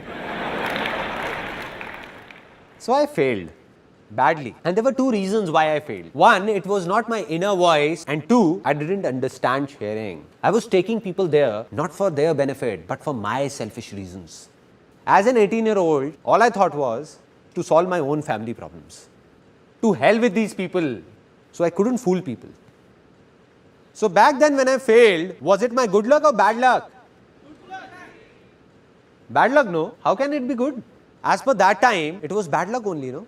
But this is the very mistake, because nothing is bad in this world. Because whatever happens, happens for the best.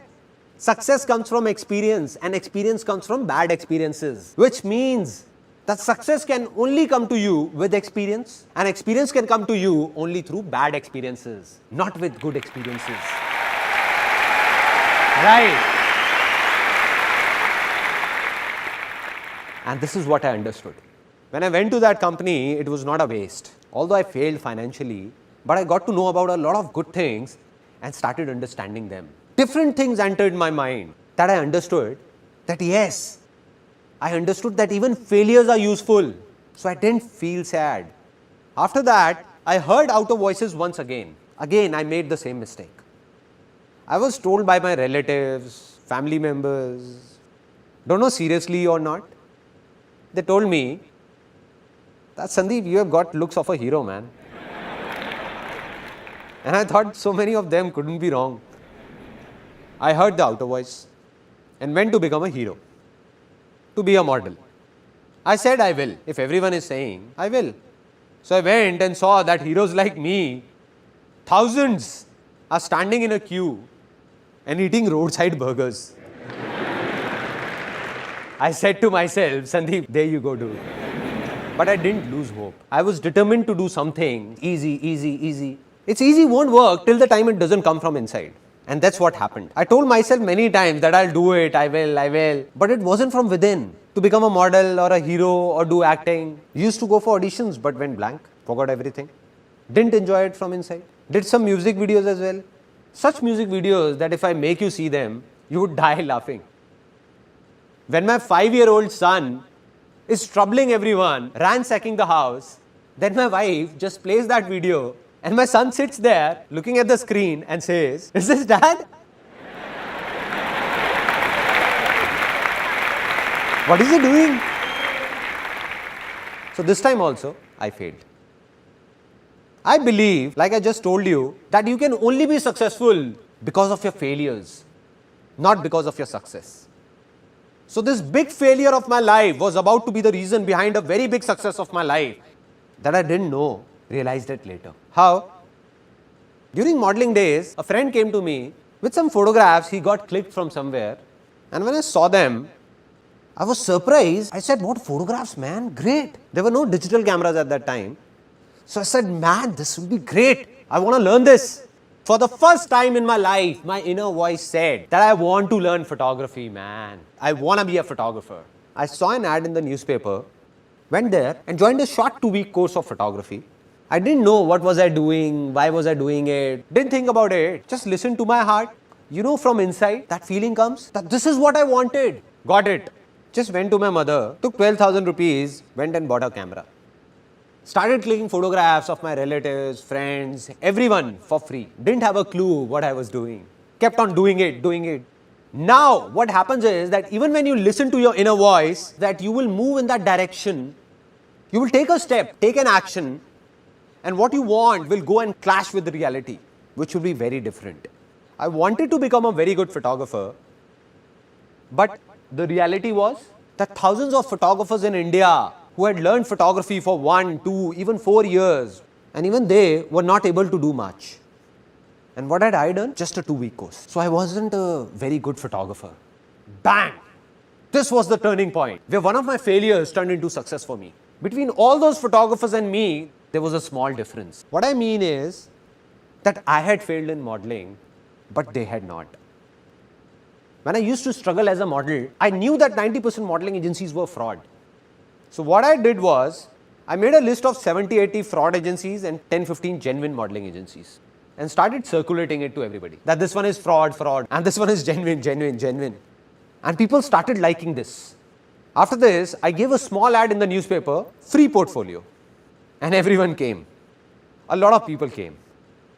I told the truth. No tricks, no lies, straightforward. I said, look, I'm not a very big photographer or a great photographer. I've just finished my course from here of 2 weeks. So one option is that you get your own film roll, get the processing done, and your cost will be this much, 3,000 rupees. Or the second option is that I do everything for you. Now, if I go to any wholesale market, so the same film roll you get for 150 rupees, I get it for 50 rupees. And in this complete exercise, I'll get 1,500 rupees. So I said, we can do it as you wish, that way or this way. So they said, we don't have any problem, you only do it. We'll be spending the same amount. See, this is what I've always believed, and will always believe that if you want to do anything in life, tell the truth. Don't confuse anyone.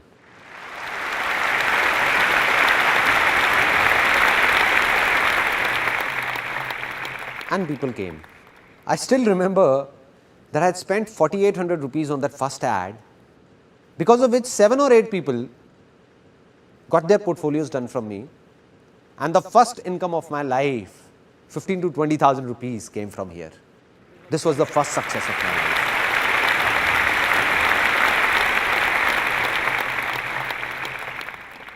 Now, the second big failure of my life. A guy came to me and said that let's do an event together. Let's do a New Year party. They're in fashion these days. Everybody's doing it. Now my inner voice said that I wanted to do an event for a long time. I said, okay, I'll do it with you. No worries. It's just that I don't have the money on me. He said, you don't worry about the money. I'll take care of that. You just execute it. I said, okay, it's a deal. I'll work for a month, organize the party and do everything. Investment will be yours and we will share the profit equally. He said, okay, done. He gave me 15,000 rupees and I distributed those 15,000 rupees to everyone. I paid to the banquet guy, the DJ, caterer, all of them knew me. I went myself and paid some advance to the printer, got the prints made, like stickers, posters, went to some universities and put them around, like banners and all.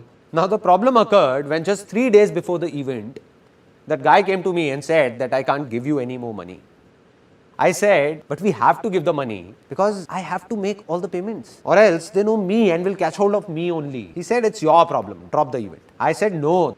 So then I arranged the money from somewhere, borrowing it from my friends, 5,000 from here, 2,000 from there. I collected all this money and made all the payments. The event was executed and it was a big success. It was the night of 31st December 1999. This event was named Disc 2000. The new era of 2000 was about to begin. All the money was inside a bag. I went to that guy and said, okay man, let's do one thing. Let's calculate how much you and me spent and divide the profit equally. He said, what calculation? Which money? He just took that bag and went away with his friends. Since that day, I haven't seen him around in my entire life. What would have a normal human being and not an alien done in such a situation? In such a condition? Would have cried, become worried? I felt happy because somewhere inside I believed that life's experiences comes from bad experiences, and I felt happy and said, wow man, this is it. Such a bad experience. What else could be worse than this? I felt happy. And my mother, who is sitting here, would remember when I came back home at 1:30, I put the music on full volume in my room, on full volume, and started dancing alone. Dancing. My parents came in and said, what's up son? Seems like your event was a hit. I said, don't ask how big a hit. Just don't ask. And when I told them that this is what happened, I got a lecture for 30 minutes. They said, you are very innocent, dumb. You trust anyone easily. Anybody can make a fool out of you. And why do you believe in what anybody says? I said, no. There must be a reason behind this failure. Maybe today I'm not getting it, but someday I will. And the day I'll get it, life will change for sure.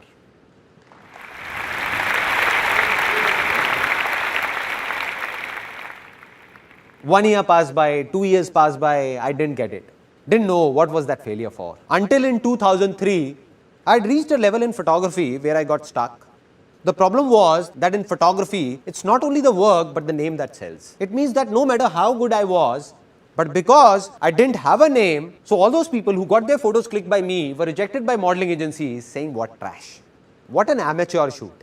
Who is this Sandeep Maheshwari? Lives in a cave or what? From where is he? Get yourself clicked from a good photographer.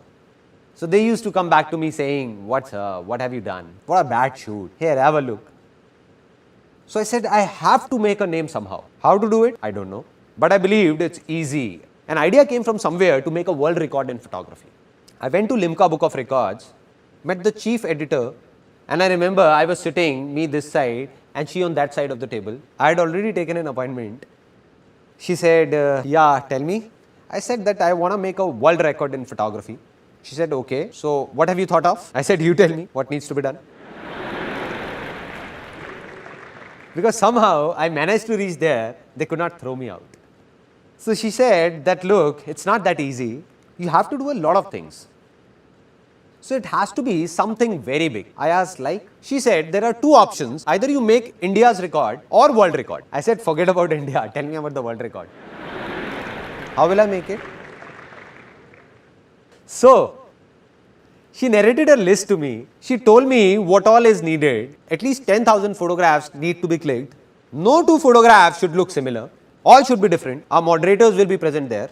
A minimum of 100 models need to be hired, and this must be done within 12 hours. And after that, when the film rolls will be made, we will check the contact sheets, and if everything is okay, then your name will come in Limca Book of Records and you will get the certificate. I said, okay, anything else? It will be done. I gave her a date saying that on this date of the next month, this world record will be made. I had no clue what will I do. As I was leaving her office, she said, Sandeep, just 1 second. I said, yes, ma'am. She said, I recommend you to hire an event management company for this. The moment she said an event management company, tuck. I said, madam, here is an event management company in front of you, Desk 2000.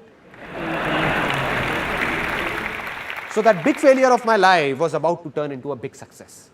And from there I got the confidence that I will make the world record. And when I told my friends about it, they said, what are you saying, man? You will create a world record? You will hire an event management company? Spend 300,000-400,000 rupees? I said, no event management company. I'll do it myself. They said, okay, models. You need 100 models. And one model will charge at least 5,000 rupees. Do you have that much of money, 500,000 rupees to give to the models? I said, I don't even have 10,000 rupees. I don't know how or what will I do. I don't have it. But I said, this world record will be made. They said, no. I said, yes, it will happen. I kept saying, it will, it will, it will. And when we ask from within, we get answers. And I got the answer. A model was sitting in front of me. It was a very interesting moment. He said, I don't have this much money for the portfolio, but I can give you 500 rupees. I said, no issues. No issues, my inner voice said. I said, I'm making my world record. And you just give me 500 rupees. Your photos will be clicked. My world record will be made. And you will get a portfolio in just 500 rupees. Any problems? He said, no problem. I spread this message across.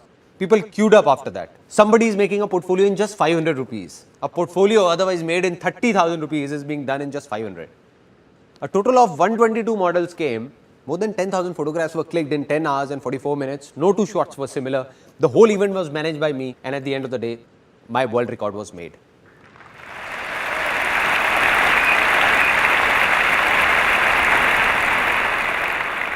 Now I'll show you the biggest failure of my life. I'll not tell you about it, rather show it to you. That what was it? At the age of 21, after I made the world record, it came to my mind that I want to write a book on marketing. And I was a college dropout. I left college in third year.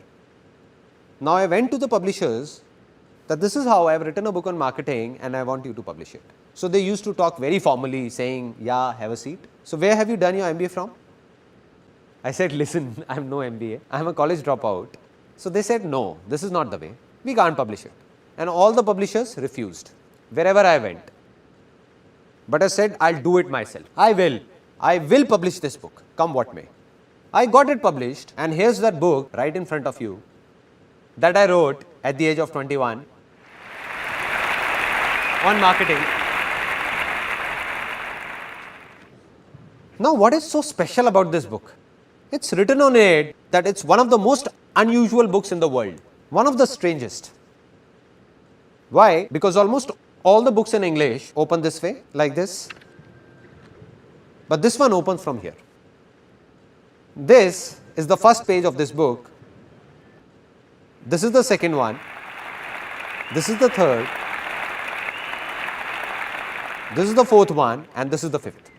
So it's a reversed book. A reversed book. Reversed. The word spread that a photographer has written a reversed book. People talk about doing something out of the box, something different. I think it's all pointless. You hang yourself upside down from a tree and say it's different. It's pointless, no? There has to be a reason. So the reason why this book is reversed was written on the first page at that time. And the reason was, a big reason, if you can't even change the way you read, how can you change the way you think?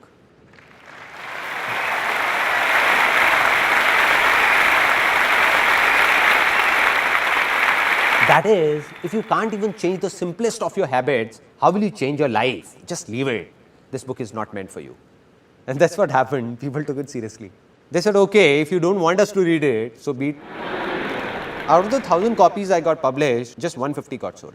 And the remaining 850 copies were taking a lot of space in the house because it was a small house with a studio and all of us packed together.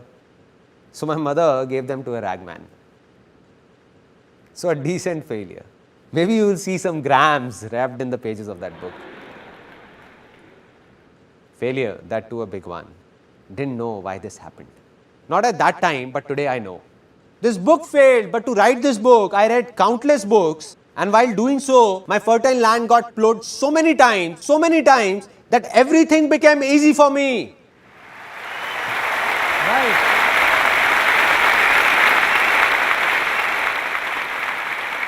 So today, everything I am is because of my failures.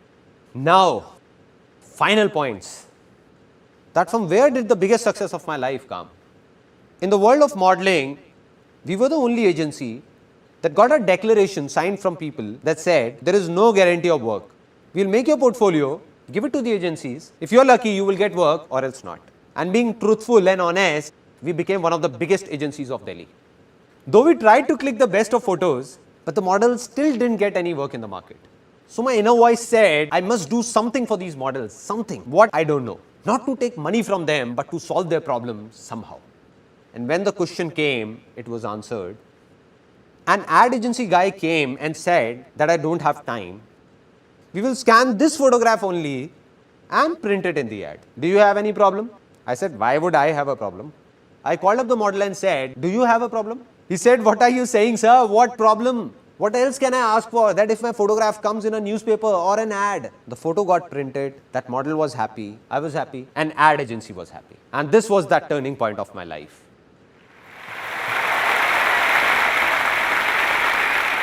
That's when the calling came that this is what I want to do and this is what I did. I'll explain it to you in brief that all the ads around you that you see in newspapers, magazines or hoardings, almost all the brands in India, the photographs seen in them are ours. Those companies buy them from us.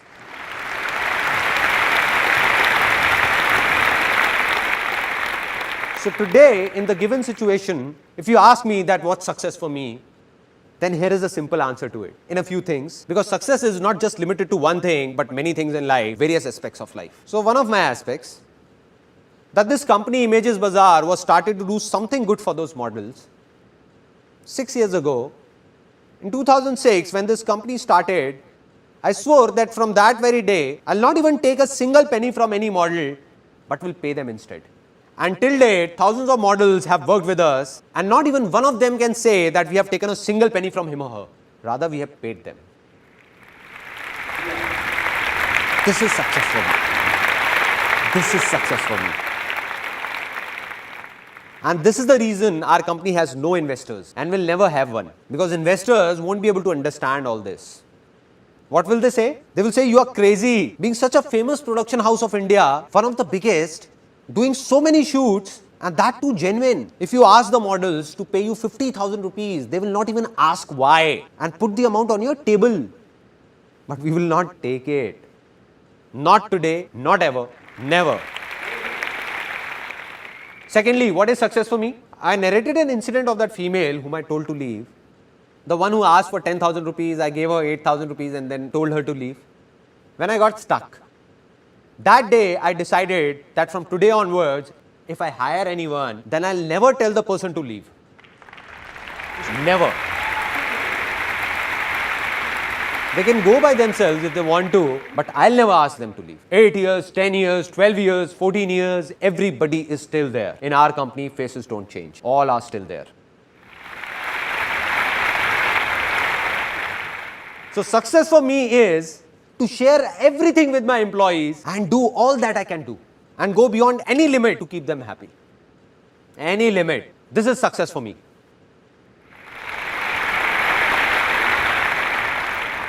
If you ask me that what do I believe today, am I successful or not? I'll look straight into your eyes and say, yes, I am successful. Why so? Is it because of the work I did in the past? No man, that was past. All the awards I got, business I did, that is all gone. That was past. It doesn't matter. There are many people in this world who keep on saying that I failed once in the past and keep saying I'm a failure, failure, failure. Come on, man, it's not that you are a failure, you were a failure. You were. Right. On the other hand, there are people who became successful in one thing in the past and keep talking about that only. Keep talking that I am successful. I am. You know why? Because 20 years ago I did that back then. No, man. What are you doing today? Are you really happy today? You were happy back then. But today, are you doing what the world expects you to do? Or are you doing what your inner voice says? If you're following your inner voice, then only you are successful. Otherwise, you were a success yesterday, but you are a failure today. So I am successful today because of what I am doing today. While you'll be surprised to know that some people still think of me as a big failure. Why? I'm doing so many good things. Business is good, everything is good. Those people who were running in a race with me, and everybody believed that Sandeep Maheshwari will become the biggest entrepreneur of India. But I stopped running. I said, continue. I'm not in this race. So as per them, all this I'm doing today is out of their comprehension. But I'm a failure for them, and it doesn't make a difference to me. To hell with them. It doesn't matter whether someone praises me or abuses me. It's all temporary. Today you all are praising me because you're feeling good. But tomorrow in media, if you read something negative about me, then you'll be the ones abusing me, cursing me. You only will be saying, what man, what a cheap fellow. So will I be a failure then? So will I be saying that I'm a failure? So I'm not successful because some people think that I'm a success. Or some people think I'm a failure. I am successful because I believe that I am a success.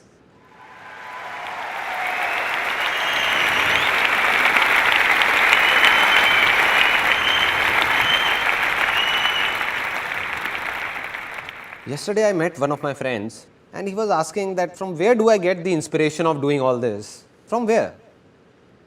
It all started when I was 12 or 13. My grandmom used to narrate a story to me.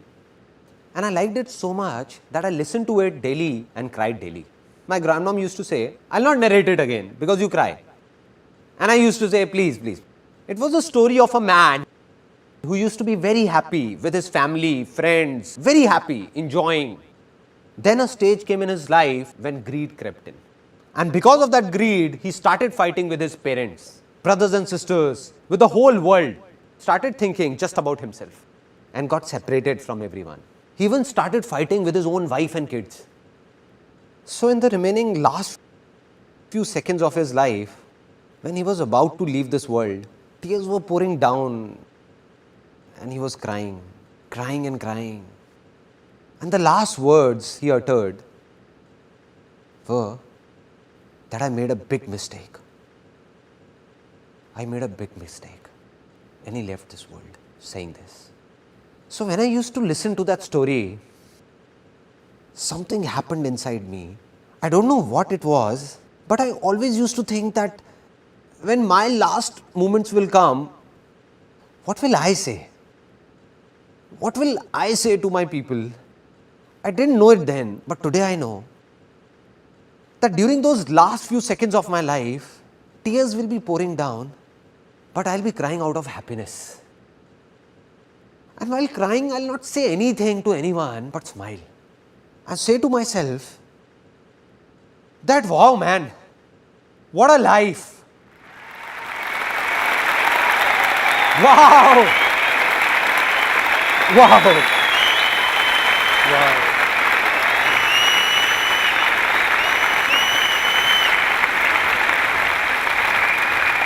This is life.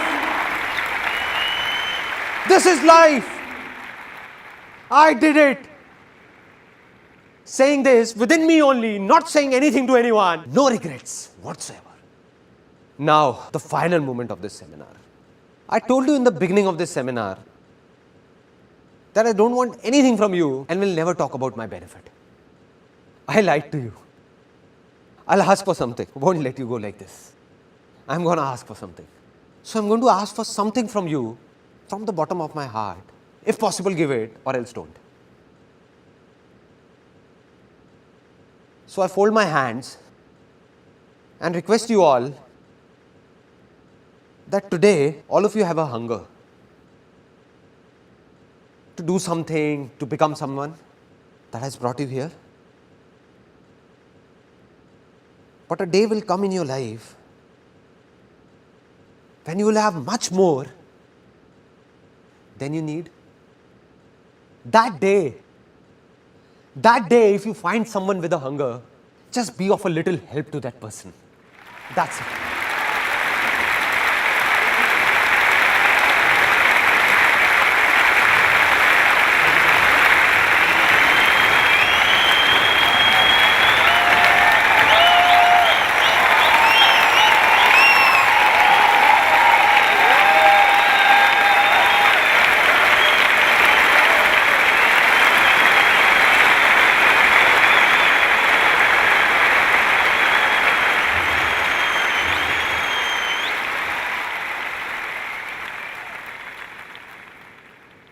Today, this was the last life-changing seminar of my life. One thing is ending here, but another thing is taking off.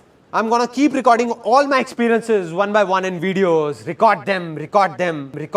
Today I told you it's easy. So why is it easy? In every situation of my life, how did I make the smallest of problems and the most complicated problems easy for myself? I'll tell you all in those videos. I'll open up everything.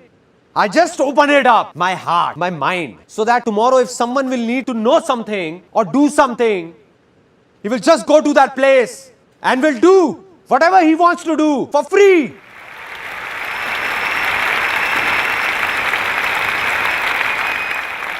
And I'll go from this world, but millions like me will come forward. Millions out of you only. Millions like me, where I am standing, right here, someone else will be here, some other crazy fellow, someone else will be doing something like this, and this world will change. This world will change.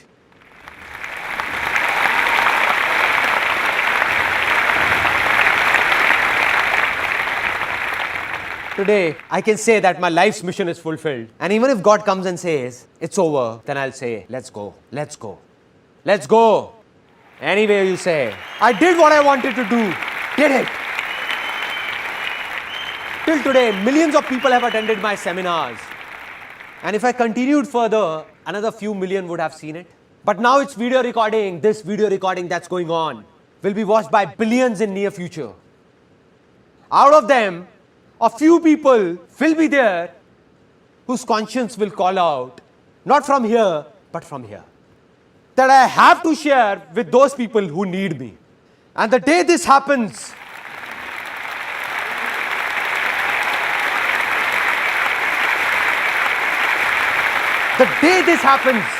that day, not only in India, but across this whole world, nobody will be hungry. Nobody will be hungry. This world will change. Because this is also easy. It's easy. It's easy. This world will change. Will change.